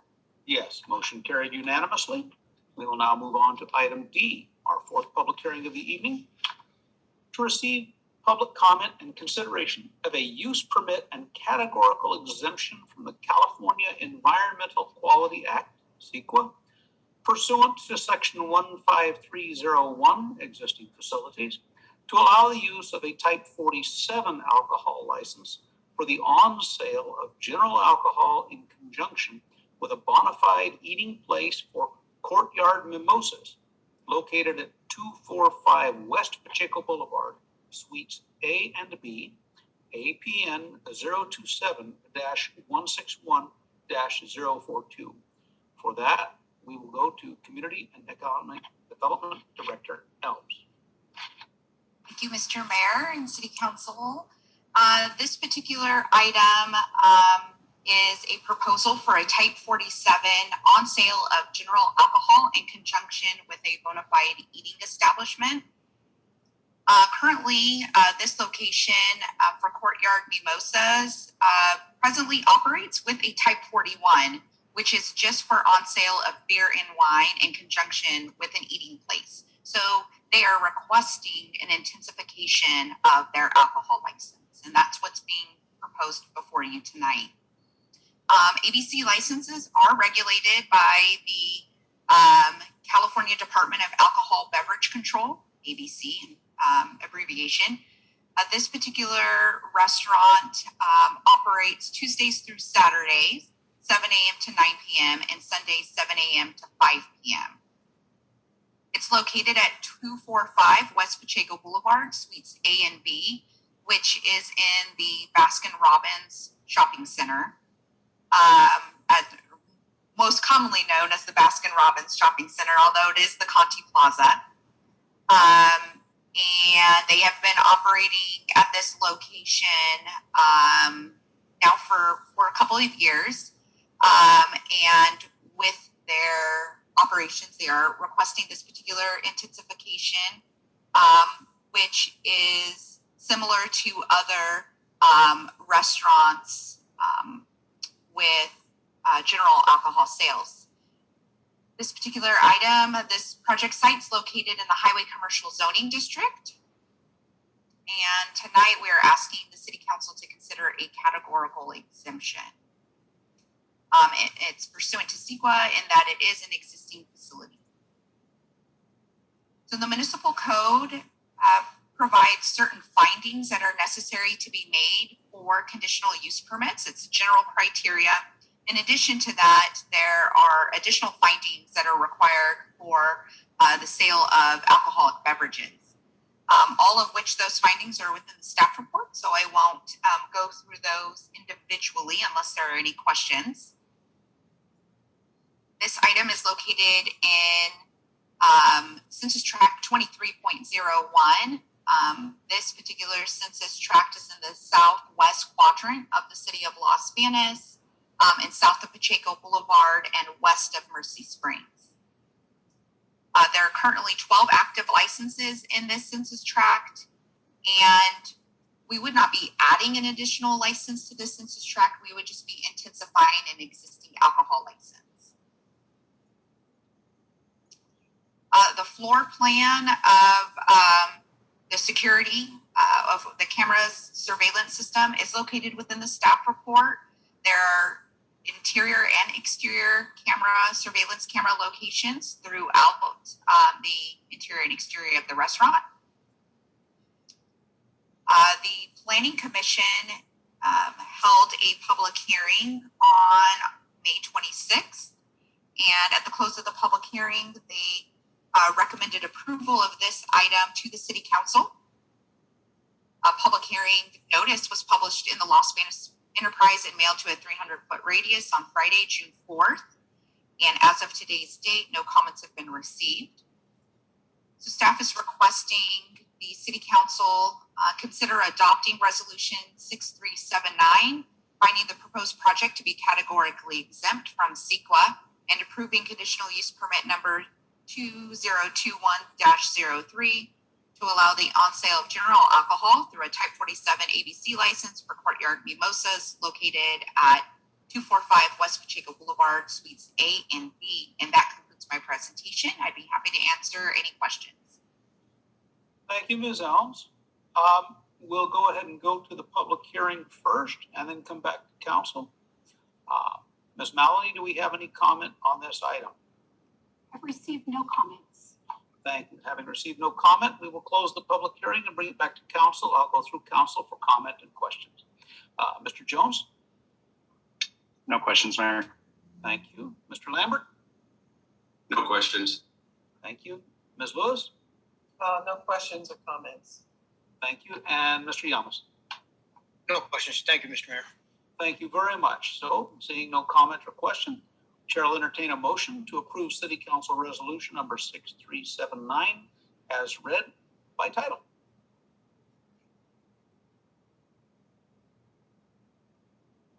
Do I have a motion? Mayor, Councilman Jones. I'd like to make a motion to approve City Council Resolution 6379 as read by title, please. Thank you, Mr. Jones. Do I have a second? Mayor, Councilmember Lambert, second. Thank you. I have a motion by Councilmember Jones and a second by Councilmember Lambert to approve City Council Resolution number 6379. Ms. Maloney, roll call. Jones, Yes. Lambert, Yes. Lewis, Yes. Yamas, Yes. Faria. Yes. Motion carried unanimously. Thank you very much. Thank you for the presentation, Ms. Helms. And now we will move to item 10. Consideration of approval of City Council Resolution number 6380, approving proposed public hearing timeline in connection with the redistricting of its City Council electoral districts following the 2020 census and authorizing staff to contract with National Demographics Corporation for the creation and maintenance of required website and mapping tools. And for this one, we go to City Attorney, Mr. Vaughn. Good evening, Mayor, City Council members. Just a little background, quite brief. For those of you who are on the council back in 2014, the council then proposed to the city voters to go to by-district voting to vote in district fashion for the 4 city council seats, leaving the mayor's seat to be at large. We've had 3 elections since then, in 16, 18, and 20, where the council has been voted in through district elections. The state law requires that in the year following the national census, that there be a rebalancing of those districts. And if, for those of you who were involved last time, it was quite a process last time in terms of balancing the district based on the demographics of each area within the city. And we'll be going through a similar process in the future. And we have to accomplish that in early 2021 prior to the November 22, prior to the 22 election. So we've already kind of kicked off the process. And earlier this year, you authorized me to retain the services of the same firm that helped us last time. Chris Scannell is here tonight. Should there be any questions for him? And he's with the Nielsen Merksimer firm, and he's doing kind of the heavy lifting on setting up this process for us. Also, at the following meeting, you authorized me to enter into an agreement with NDC demographers to do the demographic information and collect the data for us, as well as one of their optional tasks was to set up a website that's now required by state law for us to host. I believe, Chris, if I'm not mistaken, we need to host it for 10 years once it goes online.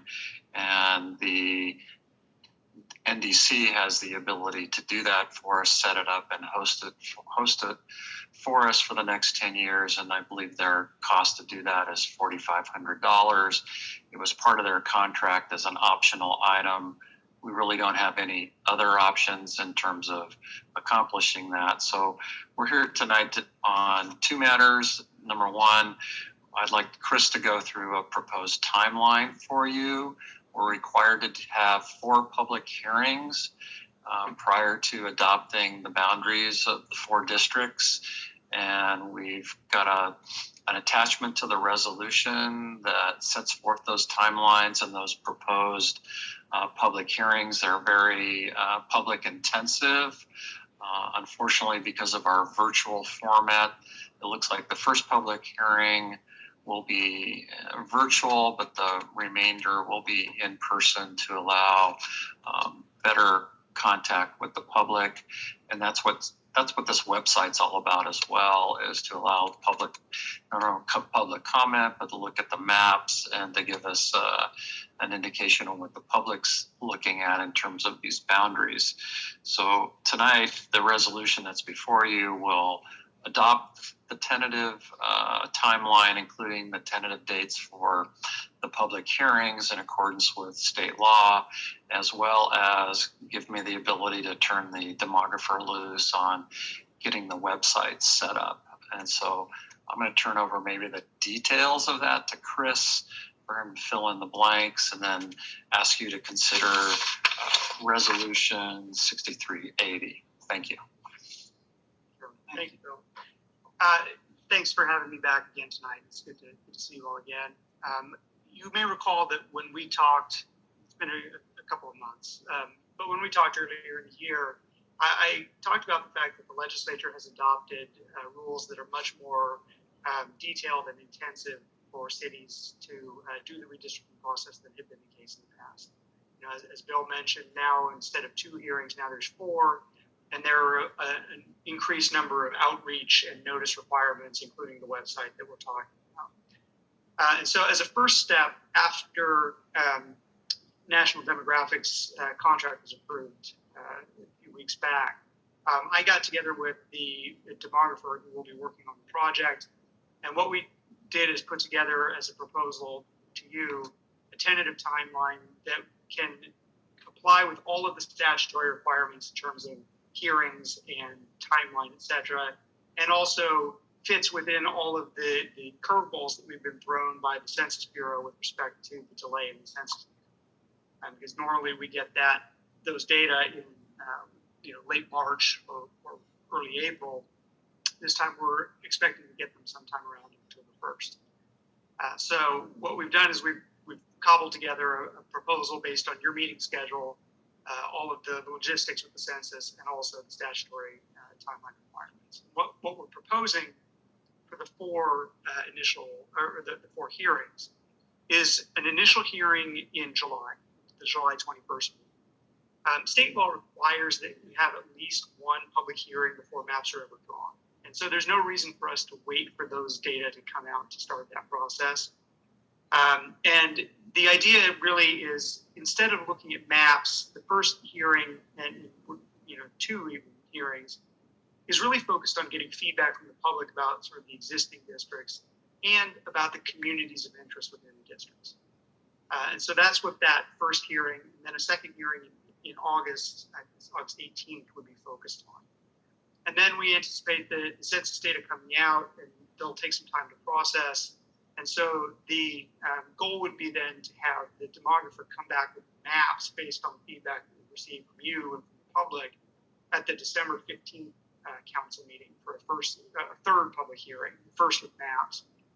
And that's the time where you'll finally see, the proposals. They'll have been released a few weeks before, but the demographer will be there to present them and explain the thinking behind the various options and how they came to those options. And then, you'll provide feedback, the public will provide feedback, and then we'll come back again for hopefully a final public hearing in February 2nd meeting. Hopefully with refinements to the maps based on the feedback that have been received. And the goal would be to adopt the final map at that February 2nd meeting. But we have built in some additional cushion time, recognizing that our deadline is April 17th. We've left some time there so that, if for whatever reason the council isn't comfortable at the February 2nd hearing, that it can make a final decision, it can come back at another meeting. And also we're building in some additional time to enable the registrar's office to implement the lines once they're adopted, because they're going to have a bunch of different lines all at the same time. And so they're going to need to reassign the voters and get all of that stuff ready to go far enough in advance of the candidate filing deadlines that people know where they're running, they know who they're reaching out to. And so that's how this timeline is put together. And I'm happy to answer questions about that if you have them. With regard to the website, I think Bill's covered it pretty effectively. It's required by state law. The one nice thing about having NDC do it, as opposed to doing it in-house or something else, is that they will include public mapping software options that allows the public to submit maps directly to the demographer. So the public has the opportunity to say, hey, I think the district should look like this, which the recent revisions to the elections code requires that the city enable that sort of submission and make it available. So they'll just take care of that, and it's built into the cost, and there's no additional fees related to it. So I'm happy to answer questions about either of those items or any other part of the process. Thank you, Mr. Scannell. I'll go through council and see if anyone has any questions or comments. Mr. Jones. No questions, Mayor. Thank you. Mr. Lambert. No questions. Thank you. Ms. Lewis. Yes, just one question. Do we have a tentative guideline for dates as to how quickly this will move forward once we get the census count in October? And that can be still sketchy at best. So if it runs into the new year, is there going to be a deadline for the demographer and the other things that need to go on to get this information out? Have you set a guideline for dates at this point? Yes, if you look at the draft resolution that's included in your agenda packet, one of the attachments, I guess it's not labeled, contains a detailed schedule, proposed timeline for the process, including deadlines for the release of public maps, deadlines for the demographer's maps, deadlines for the public to submit maps if they want to do that, the dates of the hearings, the whole shebang. Thank you. I just wanted to bring that out because, a lot of our public may not have the agenda items. So just wanted to touch bases on that. Thank you.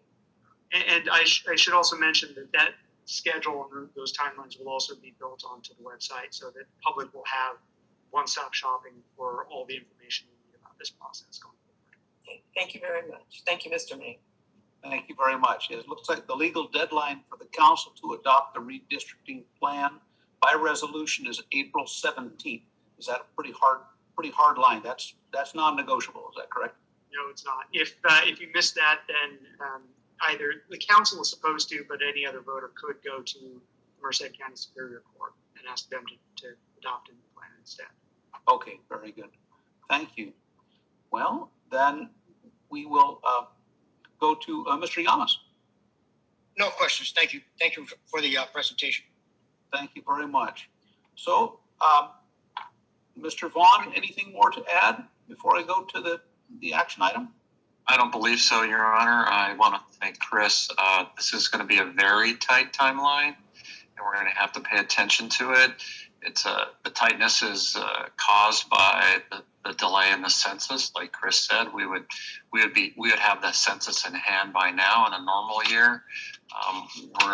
Doesn't look like, and we're crossing our fingers that we're going to have it in October, which they don't follow their own rules, but The reason that it's so tight is because whatever our districts are, like Chris has explained, whatever our districts are redrawn, that has to then go to the registrar of voters, and there's a whole raft of other work that needs to be done, and needs to be done before candidates submit. So there is a hard and fast deadline for us. Unfortunately, there isn't a hard and fast deadline for the people doing the census. So hopefully they will do it timely. Hopefully we'll have it in November and we can meet these deadlines. Like I said, we tried to build in a little bit of a cushion, but there's not much there when you only have 4 months to do that and 8 meetings to do it within. So we're hoping that it'll go smoothly and there will be minimal redistricting to do and we can get rolling with this. So I appreciate your consideration and adoption of 6380 so we can get rolling on the first major steps in getting this done. Thank you. Thank you, Mr. Vaughn. I have a question from Ms. Lewis. Thank you, Mr. Mayor. So, Bill, if the Federal Census Bureau does not get this done in the time frame in which they've indicated, and let's just say for conversation's sake, they're pushing into the new year with the numbers, would that allow us to go to court? I mean, is there any consideration from the state for adjustment of time, or do we just have to crunch our deadline even tighter? I think it's the latter, crunching the deadline tighter, but Chris may know whether there's been any discussion at all in moving out our deadline based on the census. But like I said, we do have some hard and fast deadlines, and those deadlines are the elections that are coming up in 2022, and there's significant work to be done after we do our work. So I don't know if Chris has heard about whether or not, based on the release of the census, whether we're going to get any relief from our deadline. So as of right now, as far as I know, there's talk in the legislature about adjusting the deadlines for counties and cities that have elections in June, the June primary. We'll see how that goes. It's kind of stalled, but I haven't heard anything about legislative solutions for November cities. That said, the date for the Census Bureau, they've slid along this far, but at this point they're kind of locked in because they've been sued by a couple of states.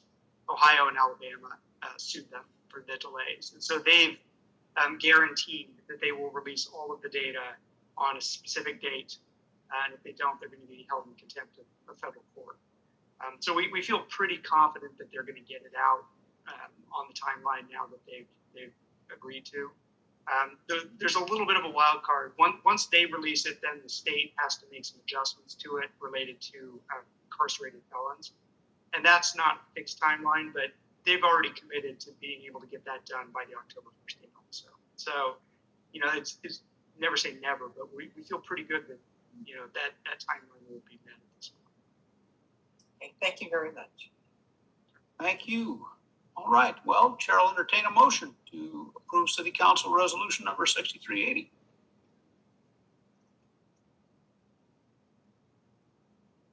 Mayor, Councilmember Lambert, make a motion to approve resolution number 6380 as read by title. Thank you. Do I have a second? Mr. Mayor, I'll second that. Thank you, Mr. Yamas. I have a motion by Councilmember Lambert and a second by Councilmember Yamas to approve City Council Resolution number 6380 as read. Ms. Maloney, roll call, please. Jones, Yes. Lambert, Yes. Lewis, Yes. Lamas, Yes. Maria. Yes, motion carried unanimously.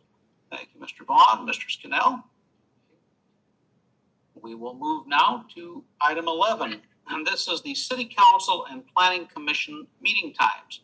And for that, we will go once again to City Attorney, Mr. Vaughn. Thank you, Mayor, council members. This is actually 2 items, and so I'm going to present it in a way that allows you to focus in on one of the ordinances, and we'll ask you to take action on that one, whatever it is you're going to do on that one, and then we'll move to the second ordinance. There are separate actions and separate ordinances, and probably should have been agendized separately, but they're together. So the first ordinance is the ordinance that was the result of Mrs. Lewis's request, council member request, regarding meeting times for the city council. And you dealt with that at your last meeting, and you directed staff to prepare the necessary documents, and in this case, it's the ordinance to change the city council meeting time from 7 p.m. to 6 p.m. So ordinance number 1191 does that. It requires at this meeting a waiver of the first reading and an introduction. It then would require at your next meeting a vote to adopt, and then it will not be effective for 30 days after that. So we have a two-step process with that. And I believe we calculated that it would be effective in the beginning of August. So if that's in line with when you may start your in-person meetings, this ordinance will be in effect in terms of your meetings starting at 6 p.m. Ordinance 1191 has a lot of lawyer words in it, a lot of whereases, and a lot of this and a lot of that. But the focus of it is just simply changing the current ordinance that states that your meetings will occur on the first and third Wednesdays of each month at 7 p.m. at City Hall.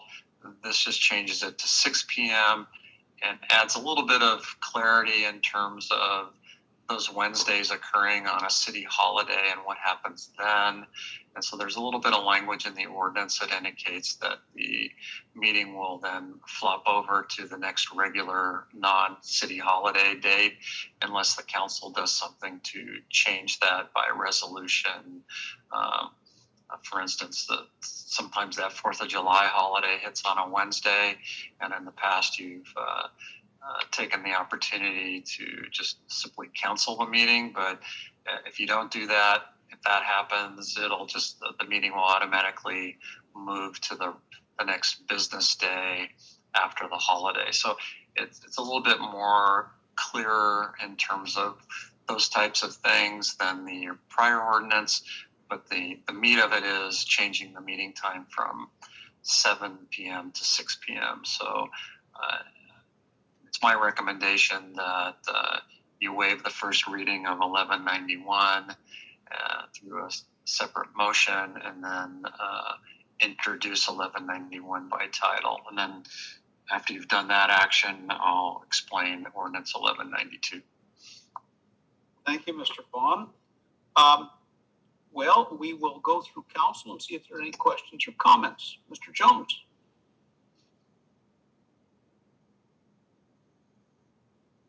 No questions, Mayor. Thank you. Mr. Lambert. No questions. Thank you. Ms. Lewis. No questions, Mr. Mayor. Thank you. And Mr. Yamas.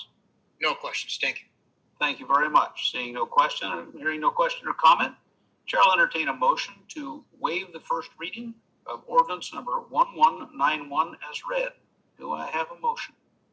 Mr. Mayor, Councilmember Lewis, I'd like to make a motion to waive the first reading of ordinance number 1191 as read by title. Thank you, Ms. Lewis. And do I have a second? Mayor, Councilman Jones here. I'll second that.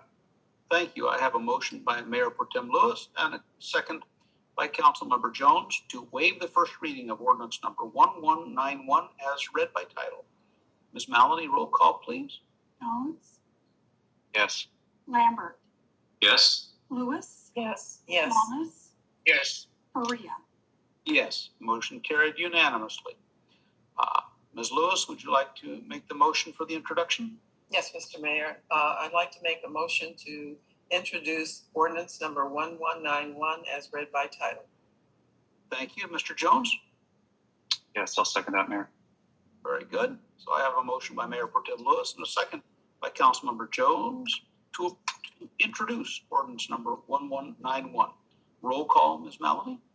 Jones, Yes. Lambert, Yes. Lewis, Yes. Lamas, Yes. Maria. Yes, motion carried unanimously. We will now move to item B for ordinance number 1192. Back to Mr. Vaughn. Thank you, Mayor.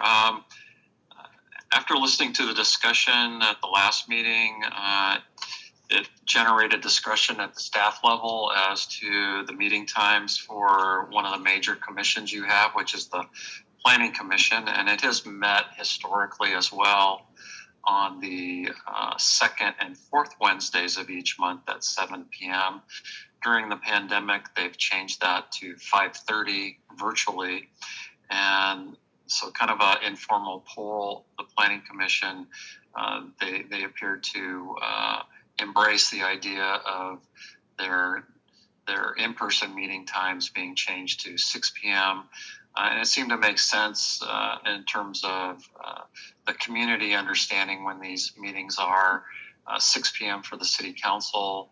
It makes sense that the Planning Commission would meet at 6 p.m. as well. So we took this opportunity to do that. And so the second ordinance, 1192, very similar to the first ordinance in that it changes the meeting times for the Planning Commission from 7 p.m. to 6 p.m. and uses the consistent language that we used in 1191 in terms of city holidays and so on and so forth, should those meeting times hit on a city holiday. So unless Stacy has anything to add, we're requesting that you consider waiving the first reading of 1192 and introducing 1192 to change the Planning Commission meeting times from 6 p.m. to 7 p.m. on the second and fourth Wednesdays of each month to occur at City Hall.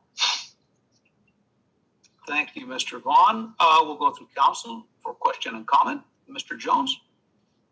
No questions, Mayor. Thank you. Mr. Lambert? No questions. Ms. Lewis? No questions, Mr. Mayor. And Mr. Yamas?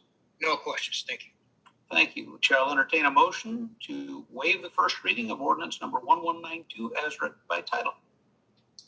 Mr. Mayor, Councilmember Lambert, I would like to make a motion to waive the first reading of the ordinance number 1192 as read by title. Thank you, Mr. Lambert.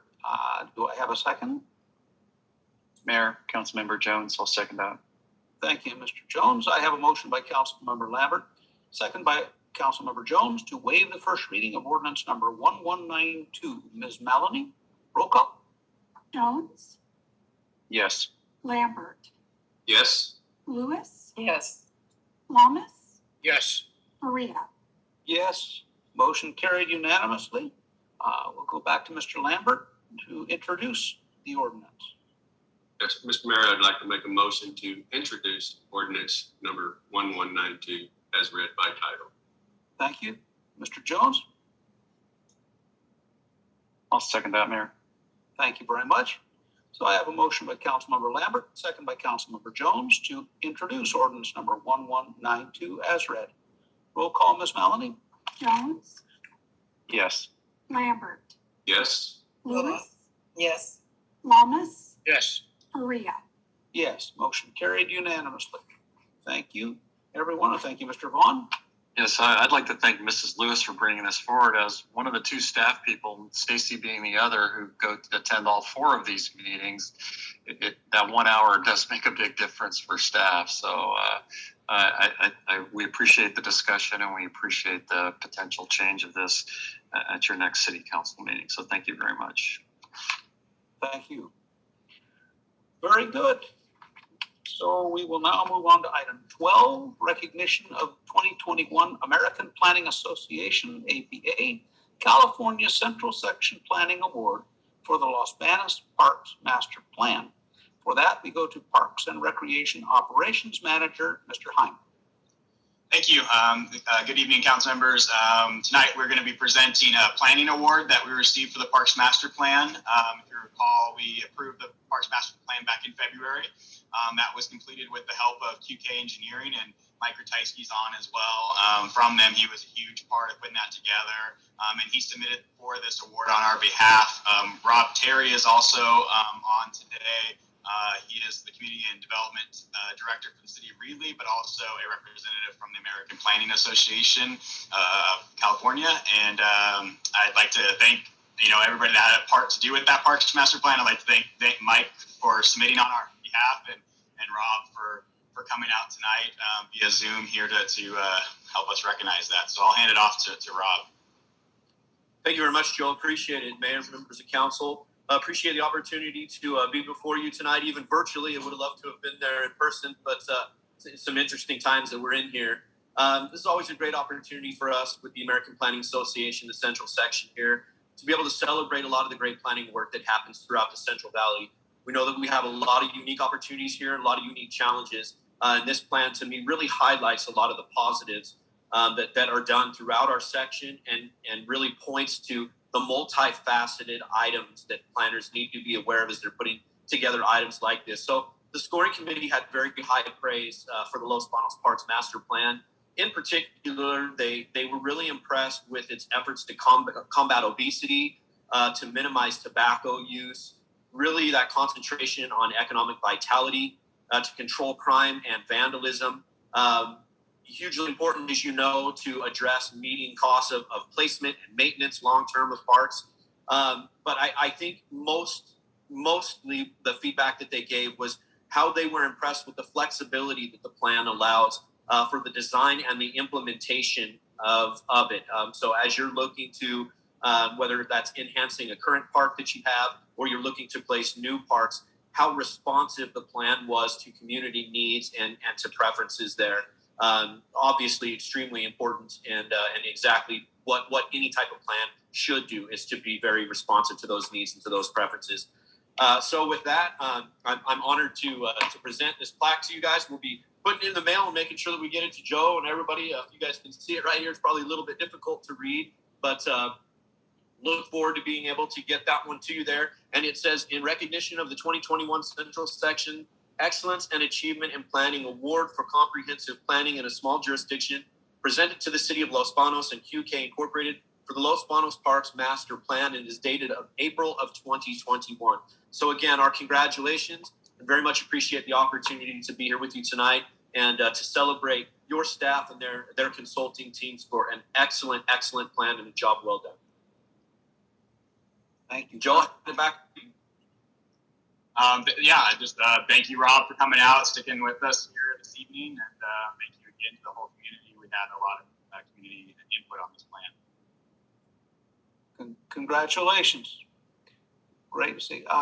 Council, if anyone have any comment or questions of Mr. Heim or Mr. Terry, anyone, I'll look for raised hands.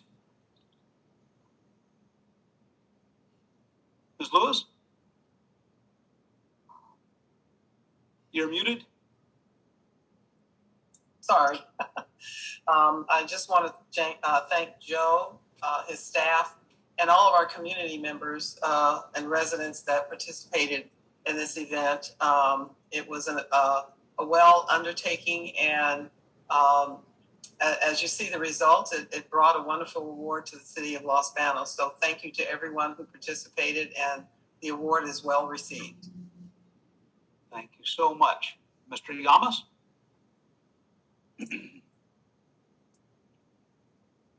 Thank you, Mr. Mayor. I just want to say thank you very much, Mr. Heim, staff, all the people that contributed to this. It's good work. It shows that we're going in the right direction, and we're getting noticed from outside of our peer group. So thank you again for your hard work. Thank you. And Mr. Lambert? I want to mimic everything else that they said. I want to thank all the staff and all the people that were involved in this. Job well done. Thank you, Mr. Heim and Mr. Terry. Very good. Thank you again. Congratulations again. Great to see you. Looking forward to seeing that plaque here at City Hall. Absolutely. Thank you. And the hands that are raised, are those were previous? So I'll just, very good. All right, very good. Well, thank you once again. And we will close item 12 then and move on to item 13, the 4th of July celebration special event update. And for that, we will first go to Mr. Lambert. Mr. Mayor, I have been advised by the city attorney that I may have a disqualifying conflict of interest on this agenda item because of my business has provided catering service to the Downtown Association within the past 12 months. I'll be stepping off.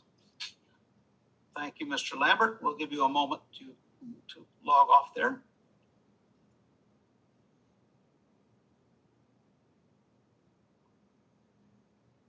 Okay.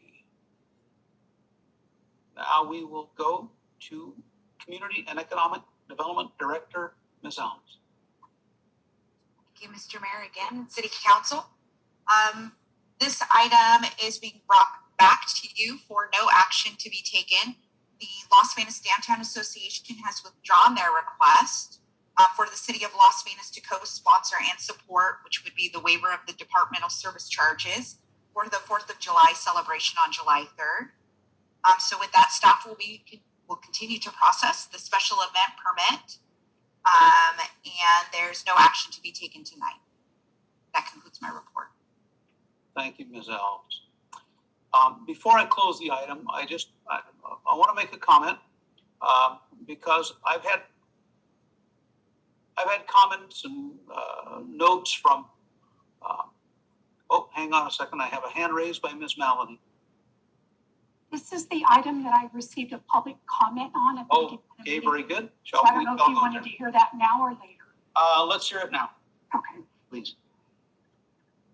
It's Justin Collins. And he writes, isn't it sad that people put personal squabbles above the welfare of the people of Las Vegas? Last council meeting, Deborah Lewis said, this is our policy and the council will look like it does not know what it is doing if we go against our policy. Mayor Tom Faria cited Article 4111, Section 9A, but failed to mention Section 9G, which specifically states the council has the discretion to partially or fully waive any and all departmental fees. I would expect the two of you to know of this policy more than anyone, since you two voted on it back in 2017. Deborah, to suggest that Brett should not speak on or vote on issues pertaining to the DTA because he was appointed to represent the council on the DTA and do just that would mean that appointments such as this are impotent. Are you really going to sit here and tell me that the rumored perception from a few gossips carry more weight than facts and law? If that is the case, then you need to treat every conspiracy theory surrounding you as legitimate and start confessing to crimes of which you technically didn't commit, because after all, it may be legal, but if a lot of people don't like it, then it's wrong. This toxic mentality plaguing our city of, if I can't take credit or if I didn't get to do it, no one else should, is destroying any chance we have at doing some good for ourselves. The real reason the Dad's Night Out was canceled was due to lack of cars. And that is because due to fees, they had to charge all the vendors, etc. So they had to call it off. We lost the fireworks years ago for a reason. The fact that Deborah thinks organizations take a cut of the profits shows she has no idea how these events function or how a business operates. Mike Villalta loved to not spend on anything and neglect our infrastructure, as well as not invest in our economy, so he could amass a reserve that was used as a political bragging point that exists to not ever be touched. Start spending the money, give it back, or tax us all. It isn't fair that we pay such high sales tax only to grow a savings account that is losing value by the minute due to a record high inflation. Your actions must back your words. Don't tell me you support the downtown being revitalized and then work aggressively to undermine it. Unfortunately, Deborah, you are wrong in that this is not a community event and a DTA event. Most people think the city is putting this on just like they think the parade and everything else is done by the city. Common people have no idea what organization sponsors what, but I will make sure people know who supported this and who did not. And we'll make sure people know that not one penny or once of support came from the city. You started a new precedence of the city not supporting activities in Carmos, and if it continues, we won't have anything fun left. If we apply your newfound resolve to future events, you will go down in history as the council that canceled the Christmas parade. I don't want to see this happen, and I have a better solution. Create a new ordinance that doesn't change upfront fees, but instead collects sales tax from vendors. You will make more money, the organizations will make more money, and only the people who attend the event pay for it so no one can complain. This won't work for events such as the parade, etc., though because they don't have vendors, but I am sure you are comfortable with being remembered as the Killjoy Council that cancels Christmas tradition over personal squabbles. Before you get mad at my comment, just remember that you don't respond to my calls and communication, etc. So what choice do I have? I didn't blast you on my show, and this is basically a private message anyway, since about 40 people watch these meetings, unlike the show which has thousands of viewers. If you are going to use policy to excuse your actions, please be sure to write, to be right, or you look like a fool or dishonest. With love and admiration, signed Justin Collins. Thank you, Ms. Maloney. Just for the record, I did not vote on those ordinances. I had to abstain, as my wife was the executive director of the Chamber of Commerce when the ordinances were written and crafted. I have one statement here. I received a great number of calls, emails, comments from members of the organizations. And so I'm going to try to put into words what I heard from them for the record. About 7 years ago, our local nonprofit organization representatives spent many hours with our staff and our city attorney to craft an ordinance to create a level playing field for all organizations seeking to put on civic events. To see any part of that ordinance set aside for one organization's new event was seen as disregard for all the time, effort, and money that was spent forming it. And now we will close this item and go on to item 14, our illegal fireworks presentation. And for that, we go to Fire Chief Hurley. Mayor? Yes, Mr. Jones. Councilman Jones here. Are you going to give council an opportunity to talk at all about this? Oh, I was waiting for hand raises. I'm sorry. But go ahead, Mr. Jones. Okay, so last meeting, my interpretation of it was this item was a bit of a circus item. It was kind of all over the place, and I was feeling under the weather, so I didn't really get my full voice out there. But I think in full transparency, I'm making a request to pull back all city funding for all co-sponsored events, bring it back up so we can have a transparent discussion regarding what we actually give out in services and in monetary contributions to these events and even the grandfathered events. So that would include May Day Parade, Veterans Parade, and especially the Christmas Parade. So I want a side-by-side comparison of what we're actually paying out there. Thank you, Mr. Jones. That can certainly be arranged. Thank you. Hands, I'll look for raised hands for any further comment or question.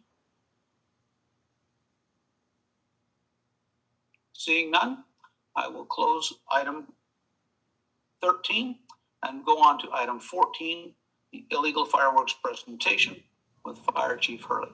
And we will give a moment for Mr. Lambert to come back online.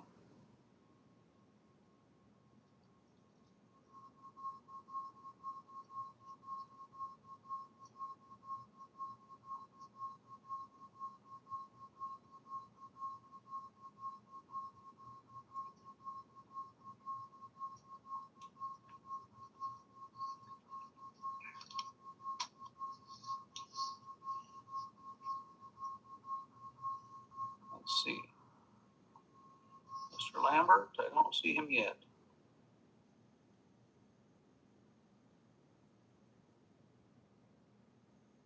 There he is. All right. Mr. Lambert is back online, so we can continue with item 14. Chief? Good evening, Mr. Mayor and City Council members. Tonight, myself and Chief Hedden are here to just bring back to you some of the rules and safety items that we discuss every year before the 4th of July season. As you are probably aware, there's already some activity with fireworks, and people are outside and enjoying the warm weather. And so we thought it was important to make sure we bring this message back out and just share with you some of the things that we are putting out to the public, things that we're doing to help make this holiday a safe holiday for everybody, and to remind people that there are rules that are associated with fireworks and the use of fireworks. So I'd like to start off with just having Chief Hedden go over some of the rules and some of the ordinance in regarding how we're enforcing these ordinances to keep our community safe. Chief Hedden? Hey, Chief, can we get the next slide, please?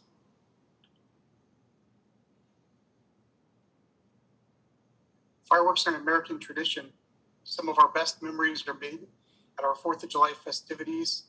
But as Chief Hurley and I know, these celebrations can turn to tragedy if fireworks are used improperly and unsafely. And unfortunately, we see that all too often surrounding the 4th of July and the months leading to 4th of July.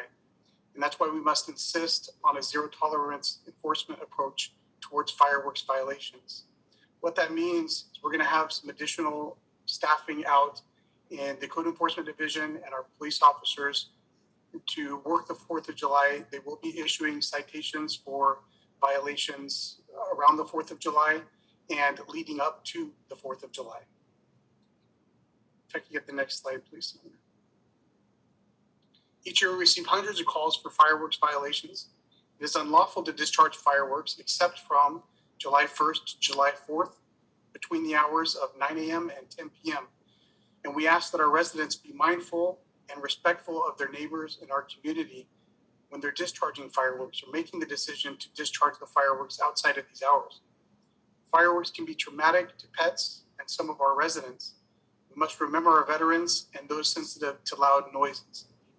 Animal control around that time deals with a lot of animals that are running because of stress of the loud noise of fireworks, and it's very important that the public understands that when they make the choice to light fireworks outside of these times. Many people plan for the 4th of July to have loved ones who are sensitive to fireworks or pets go to a place where they're a little bit more comfortable. So we want people to keep that in mind. And keep in mind that fireworks also cannot be discharged on the street or any public right-of-way or our local parks. Officers will be enforcing that as well. The next slide, please, Sonia.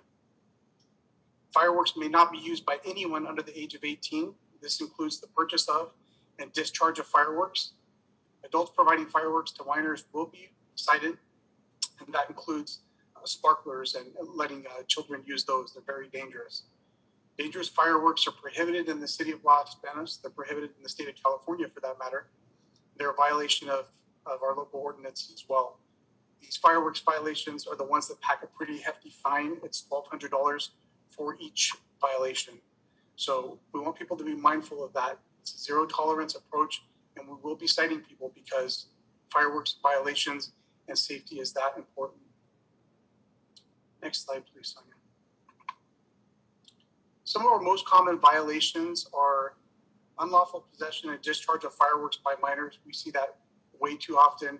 It shouldn't be happening at all. An adult needs to be discharging fireworks, even the safe and sane fireworks that we talk about. Illegal discharge of safe and sane fireworks outside the specified dates and times. Again, it's very important to remember that those times are only between July 1st and July 4th between the hours of 9 a.m. and 10 p.m. And again, it's unlawful to discharge fireworks into the street. Some of the things that we need to think about are that at times when we're lighting off fireworks at nighttime, there's limited visibility, and lighting them in the street makes it very dangerous. So with that, I'm going to ask that our residents be mindful as they're traveling on the streets on July 4th and around the 4th. The celebrations are going on because pedestrian traffic and vehicle traffic will be a little bit more heavy, and we just want people to be mindful of that. Next slide, please, Sonia. This logo that you see here is the Safe and Sane logo. It may seal, I'll call it. It must be displayed on all Safe and Sane fireworks that are sold and used in the city of Los Banos. If they do not display this symbol here that you see pictured, then they are subject to a $1,200 fine per violation. The local fireworks stands here in our community, the community that are permitted, will be fireworks with this Safe and Sane logo. So make sure that you look for that before you discharge any fireworks. I'll turn it over to Chief Hurley and he'll continue with our safety message. Thank you. Thank you, Chief. That logo that Chief Hedden was talking about, there's going to be banners that each of the firework booths that are issued permits for sales of Safe and Sane fireworks. So this information is well seen. Anyone who buys fireworks from our local booths see this. That information is provided. All the safety and rules that Chief Hedden talked about earlier are also on flyers that are directed to the vendors to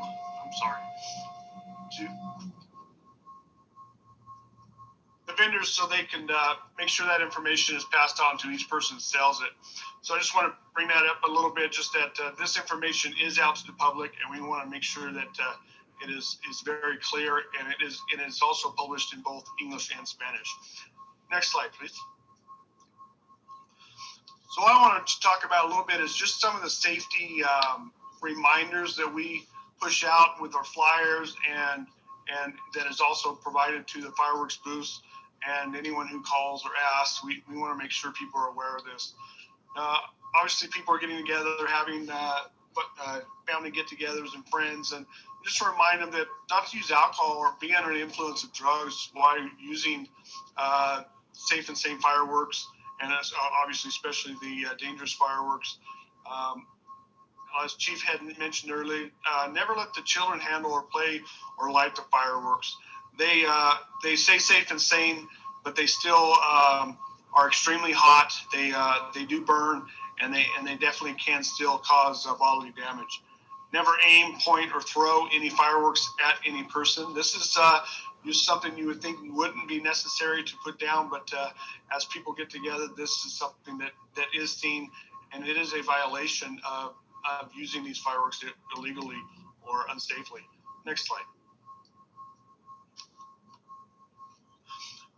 We want to remind people not to light these fireworks in an area where there's dry grass or brush that can catch fire. And I say this as a reminder to all of our residents to take a look around you and around your home to make sure that you don't have any dry or overgrown weeds around your home or even in neighbors. And if you do, and you want some assistance to maybe enforce that, to get that hazard removed, please contact us, and we'll take the action to try to mitigate that hazard. Always be cautious when lighting fireworks during the windy conditions. Here in Los Banos, we are definitely we definitely see high wind events and the possibility of fireworks spreading to different areas because of the wind. So fireworks should be lit with the prevailing winds blowing away from spectators or a property. Do not light fireworks near or in general areas of flammable liquids and flammable items. That probably goes, you would hope, be not needed to say, but there are things that you need to take a look around your home and make sure that you don't have a gasoline can from your lawnmower in that area or other flammable items in that area. Next slide. Remind people, please always keep your head and body away from the items when lighting it. A lot of times it won't light exactly the way you think it should. But that isn't a time for you to put your head over the top of the funnel or the tube to see if it's working. If it doesn't light, leave it alone and put it in a bucket of water just let that one go and enjoy the next one. Always light your fireworks with an extended device. When you purchase your Safe and Sane fireworks at the booth, ask for the little bunts that they have that are used for lighting these fireworks. It just puts on a hot tip on it, and that is used to light the wick. That way you don't have to light the matches or use a lighter with an open flame for that. So ask the vendors for those devices, and they will be able to help you out. They're not a sparkler. They're actually used for lighting the Safe and Sane fireworks. And light only one firework at a time. There are individuals that think they're safe and sane, but if you add a bunch of them together, it makes a bigger show. What that does is it makes them altered, and it's now a dangerous firework. Next slide. As I said earlier, don't try to relight or fix a firework that didn't work. Let it set and immerse it in water. Immerse it in water for quite a while. 10 minutes is what's recommended, but if you got a big bucket of water, you might as well leave it in there for a longer time. Have a working fire extinguisher, garden hose, and also a bucket nearby when you're doing this for emergencies. As I said earlier, after you're done using your Safe and Sane fireworks and the show's over and everybody's happy and everybody's clapping, immerse all the devices that you used in water and let them sit. A lot of times there will be an ember in those devices that have put on a show and did exactly what they were supposed to do, but that little ember and cardboard could reignite, start smoldering, and ignite a fire. There are many times throughout the 4th of July season that we respond to garbage can fires, and that's because people put their spent fireworks just directly into the garbage can, and before we know it, we're out on a road or a side of a house where a garbage can is fully involved and obviously threatening residents, brush, and even vehicles and stuff. So just remember to get everything soaked down real good, and then you can throw it away the next morning. Next slide. Chief had mentioned this, that the noise and lights of fireworks is often frightening to animals. So it's important that we remember this and handle your pets accordingly. I'd like to remind, this is something I always kind of grin at every year, but we remind people that these are not to be used indoors. And always store your fireworks in a cool, dry place and away out of reach of children. You want to make sure that if these fireworks are being used, that when they are being used, they're being supervised by an adult. Next slide.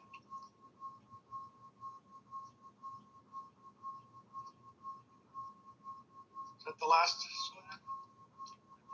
Yes, that was your last slide. That was it. Okay, thank you. So yeah, these are, like I said, these are the things that we present to the public. We've already published them on our social media page and passed them around. We want people to be aware, be safe, and make sure they enjoy this holiday. It is a fantastic holiday that I want to make sure people enjoy and remember for years. I know that there will be a lot of people out this year. The weather's good. The groups are coming together and from our last challenging year. So just remember, drive safe, be safe, and take care of each other. Also be aware there are 9 firework booths this year.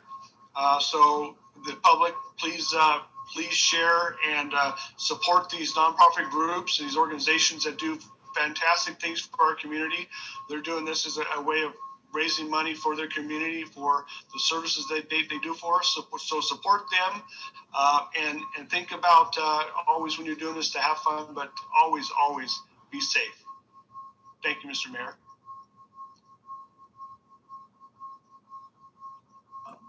Thank you. Council, does anyone have any questions or comments here for Mr. Hurley, Chief Hurley? Ms. Lewis? Thank you, Mr. Mayor.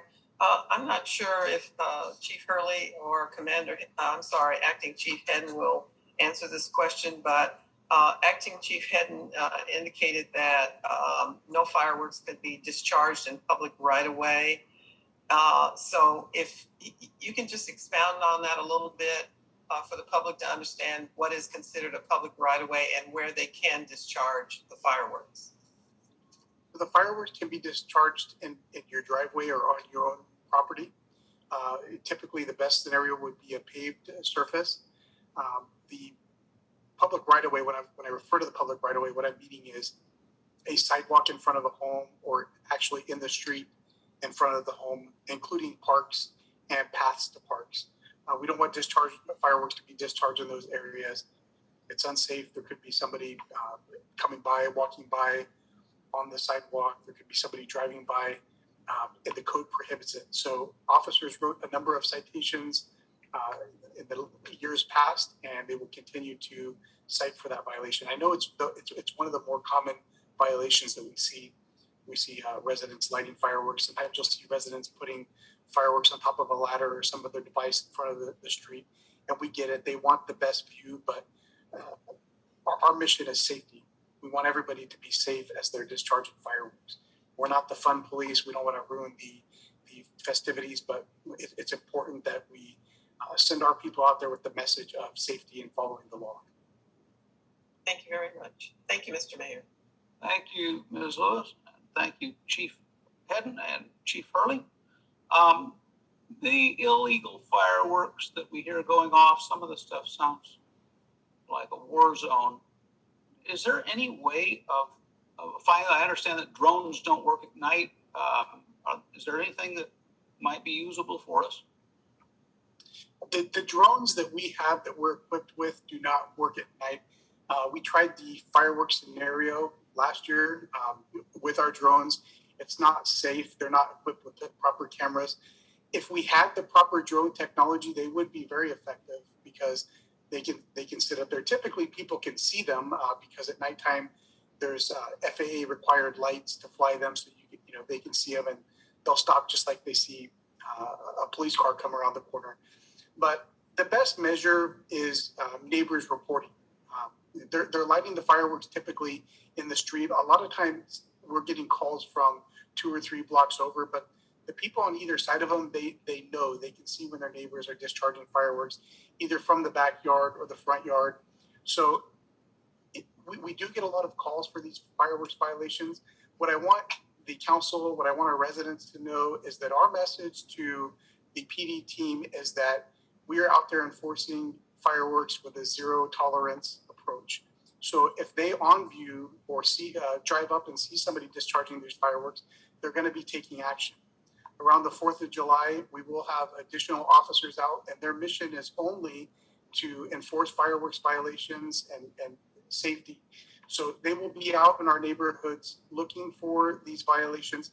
And we don't need on the 4th of July for residents to call us. But leading up to the 4th of July, if there's a problem in a neighborhood where somebody's continuously letting fireworks go and the resident can provide us an address, we want to know that because we want to go knock on the door and have a conversation with those people. Okay. Now, you said our technology, our drones don't work. There are drones that do work at night. And how expensive are they? Or are there any contractors in the area that might be available? Yes, Mr. Mayor. Our drones do not have the capabilities for night flight operations. They're just not equipped. But there are drones available. They start around the $30,000 to $50,000 range. Our partners at the Sheriff's Department have a drone with those capabilities. Some of the limitations of the drones are that they have flight time restrictions, and that's for all drones. 1 year in the past, we had a deputy district attorney who had an airplane, and he flew us to look for fireworks violations. One of our officers was up in the sky above Los Banos looking for that because it's one of our biggest complaints around this time of year. So just know that I'm talking to people, that I understand, and I'm hearing the complaints from our residents, and we're trying to come up with whatever ideas we can. We're talking to counterparts in other areas, and it's just something that everybody's dealing with this time of year and trying to come up with creative solutions. The best thing that we can come up with so far is just working with our community to call us when they see that neighbor lighting off an illegal firework and deploying boots on the ground to take enforcement action on these. Word tends to spread when you receive a $1,200 violation for fireworks. And again, that's for each subsequent violation. If you light off 3 bottle rockets, it can add up pretty quick. Very good. Thank you. Appreciate all you do. That's a tough one to hunt down. Any other comment or question from council? Very good. Thank you so much, Chief and Chief. We appreciate you coming out tonight and giving up the presentation, and let's hope that people get the message. Thanks again. So we will now close item 14 and go to item 15, our COVID-19 status update. And for that, we go to Acting City Manager Breezy and City Attorney Vaughn. Good evening, Mr. Mayor and council members. As you are aware, back in April, the governor began a process of moving beyond the blueprint for a safer economy in California. This plan culminated yesterday on June 15th with the full reopening of the California economy, which included all but ending the wearing of face coverings and social distancing requirements, with the exception of what they call mega events. And those are events of 5 or 10,000 people, depending upon whether or not they're indoors or outdoors. Unfortunately, during the first 2 weeks of June, Cal OSHA, a state regulatory agency, adopted and later rescinded regulations regarding the wearing of face masks for employees inside the workplace. The final regulations are set to be considered officially by the OSHA board tomorrow, June 17th. And at this point, it is unclear whether what those changes will be, or when they will take effect. One of the estimates I had heard was June 30th or July 1st. What is before you tonight in Resolution 6381 is an opportunity to give staff time to work through these states' pending rule changes regarding face coverings, and to work through outdoor dining regulations, which the governor has extended, but staff feels it's comfortable with the idea of extending the emergency declaration for the purpose of coming up with a much longer term solution for outdoor dining that we can present to you at a future council meeting. Up to this point, it seems to have been a very successful change or deviation from our rules as a result of COVID. So again, before you tonight is a request from staff that the City Council adopt a resolution number 6381, continuing the declaration of the existence of a local emergency within the city of Los Banos for the next 60 days. Additionally, this extension will allow virtual meetings for both the Planning Commission and the council to continue at their modified start times. Last, staff anticipates that this will be the last extension unless other unforeseen problems present themselves. And if that does not happen, if we have no other problems, the extension of this will be the end, and that we will be back in the council chambers for the August 18th meeting at 6 p.m. I will stop there and take a moment to allow council to ask questions, and then I will move on to a very brief COVID-19 status update. Thank you. I'll go through council. Questions, comments, Mr. Jones? No comments, Mayor. Thank you. Mr. Lambert? No comments, Mr. Mayor. Thank you. Ms. Lewis? No questions or comments. Thank you. Thank you. And Mr. Yamas? Nothing here. Thank you, Mr. Mayor. Thank you very much. So seeing and hearing no questions, Mr. Vaughn, do you have anything else to add to the report this evening? Nothing. The acting city manager did a really good job explaining it all. Okay, very good. So the chair will entertain a motion adopting City Council Resolution number 6381, continuing the declaration of the existence of a local emergency within the city of Los Banos, COVID-19. Mr. Mayor, Councilmember Lambert here, make a motion to approve resolution number 6381 as read by title. Thank you, Mr. Lambert. Do I have a second? Mayor, Councilmember Jones, I'll second that. Thank you, Mr. Jones. So I have a motion by Councilmember Lambert, second by Councilmember Jones to approve City Council Resolution number 6381. Ms. Maloney, roll call, please. Jones, Yes. Lambert, Yes. Lewis, Yes. Lamas, Yes. Faria. Yes, motion carried unanimously. Thank you very much for the presentation. And now we will move to the item 16, advisement of public notices. We have one report. We will go to Community and Economic Development Director, Ms. Elms. Thank you again, Mr. Mayor. This public hearing item is for a conditional use permit for a daycare center. Yellow Brick Road is proposing to move across the street to their new facility at 720 and 726 I Street. This is within the Highway Commercial Zoning District, so it does require a conditional use permit for this new location, as land entitlements are non-transferable. They run with the land. I do want to note that Yellow Brick Road is run by Victory Outreach Church. So this would be located where the church is currently located, and the church is proposing to move into the Barbecue Pros location, or formerly known as Brustlers. This particular public hearing item will be held on Wednesday, June 23rd at 5:30 p.m. virtually using Zoom. The Zoom link will be provided on the Planning Commission agenda. And that concludes my report. Thank you, Ms. Elms. And now we will go on to our city manager report with our acting city manager, Mr. Chief Breezy. Mr. Mayor, just a few things to comment on tonight. Just want to say thank you again to Joe and his staff for the award that they received for their Parks Master Plan. I think that's awesome work. I'm glad Joe was able to present that tonight to you. We'll be proud to hang that plaque in the City Hall in City Hall or somewhere at the community center. Second, as we move towards moving back into in-person meetings, staff is taking a moment to go through the council chambers to make sure that it is ready to have you present. We're checking out the lights, we've received the new chairs, and we're otherwise making sure that the chambers will be fit and ready for councils and the public's return to in-person meetings. We're all looking forward to that on the staff level. And last, Mr. Mayor and council members, mark your calendars for August 4th council meeting. At this point, staff is tentatively scheduling to cancel the August 4th meeting to provide one last summer break before staff and council have to get back to school and or work.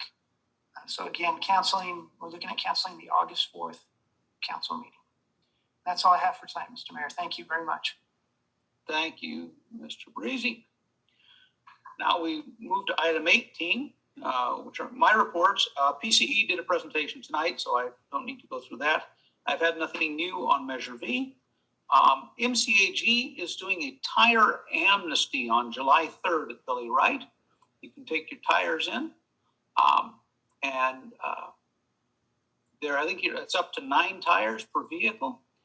You can take your tires in, get rid of them, so you don't have to pay to dispose of your tires.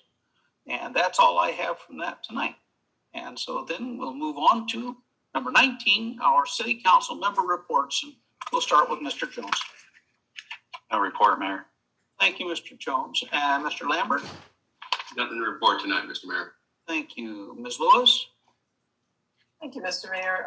Just wanted to give a brief update on the San Joaquin Quality Air District Board that they are going to be working with our city, and our acting city manager is already in touch with them about making a presentation at one of our council meetings coming up for all of the rebates that are residents of Merced County are eligible to for upcoming laws that are being changed in the state of California. And they're also going to be reaching out to the other cities within our county. They have kind of a contract with Ace Hardware Store for the rebates that they'll be giving for people who are eligible to turn in their old lawnmowers, their gas lawnmowers, gas trimmers, and gas blowers to get electric or battery operated equipment. And we also have one other private company here in Los Banos that they'll be reaching out to work with them. So it's some exciting news. some of the things are the mandates are coming up pretty quickly here. So I'm happy that the staff from that organization will be reaching out to the various cities within Merced County to help get that information out so the residents on the west side can take advantage of that money to assist them in taking advantage of the law changes that are coming up in California. That's it, Mr. Mayor. Thank you. Thank you, Ms. Lewis. Mr. Yamas? No report. Thank you, Mr. Mayor. Thank you. And in my report, the only thing I have to add tonight is Los Banos is doing an urban forest management plan. We have a community survey regarding city trees, and you can go to http://tiny.cc/LB trees. And that survey will be available until July 9th online. So that's community survey for Los Banos city trees, urban forest management plan. If you go to the city's website, it's on losbanos.org website. So we invite everyone to get involved in our tree programs. With that, we will move to our closed session. And before we do, I'll go ahead and I'll announce the closed session. Then I'll request a motion for adjournment of this meeting. So the closed session is the conference with labor negotiators pursuant to Government Code Section 54957.6. Oh, I just read something in my chat. Let me go back to Acting City Manager Breezy before I continue with this item. Go ahead, Mr. Breezy. Mr. Mayor, my apologies, council members. I am so sorry. In my city manager's report, I completely failed to mention that City Hall and the City of Los Banos has opened up a Facebook page for all those things that are not well suited for either the police department, fire, economic development page. Things like the tree survey that the mayor mentioned just now is up on that page. And we're going to use this as one of our many efforts to continue to inform the public about the goings-ons in our communities. We're going to start posting agenda items and many other things that may not be perfectly suited for the other Facebook pages. We will be posting at the City of Los Banos Facebook page, and it's City of Los Banos City Hall is our Facebook page. I encourage everyone to join and become friends of ours because we're going to make it the most popular page in the community. That's all I have, Mr. Mayor. My apologies again for interrupting. No problem. Thank you. So we'll go back here to the closed session item, and it's going to be conference with labor negotiators. I'll begin the reading once again. Pursuant to Government Code Section 54957.6, agency designated representatives, Acting City Manager Breezy, City Attorney Vaughn, City Clerk Human Resources Director Maloney, Finance Director Williams, Legal Counsel Tufo, the employee organizations, Los Banos Police Officers Association, LBPOA, Los Banos Police Sergeants Association, LBPSA, Los Banos Firefighters Association, LBFFA, Los Banos Police Dispatchers Community Services Officers Association, LBPDCSOA, Los Banos Public Employees Union, Public Works, Local 1, AFSCME, and unrepresented miscellaneous employees. When we come out of closed session, I will report out. So at this time, the chair will entertain a motion to adjourn the regular meeting.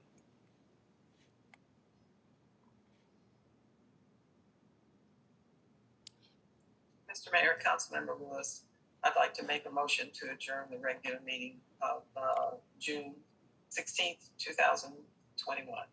Thank you. Do I have a second? Mr. Mayor, I'll second that. Thank you, Mr. Yamas. I have a motion by Mayor Pro Tem Lewis and a second by Councilmember Yamas to adjourn the regular meeting, City Council meeting. Roll call, Ms. Maloney. Jones, Yes. Lambert, Yes. Lewis, Yes.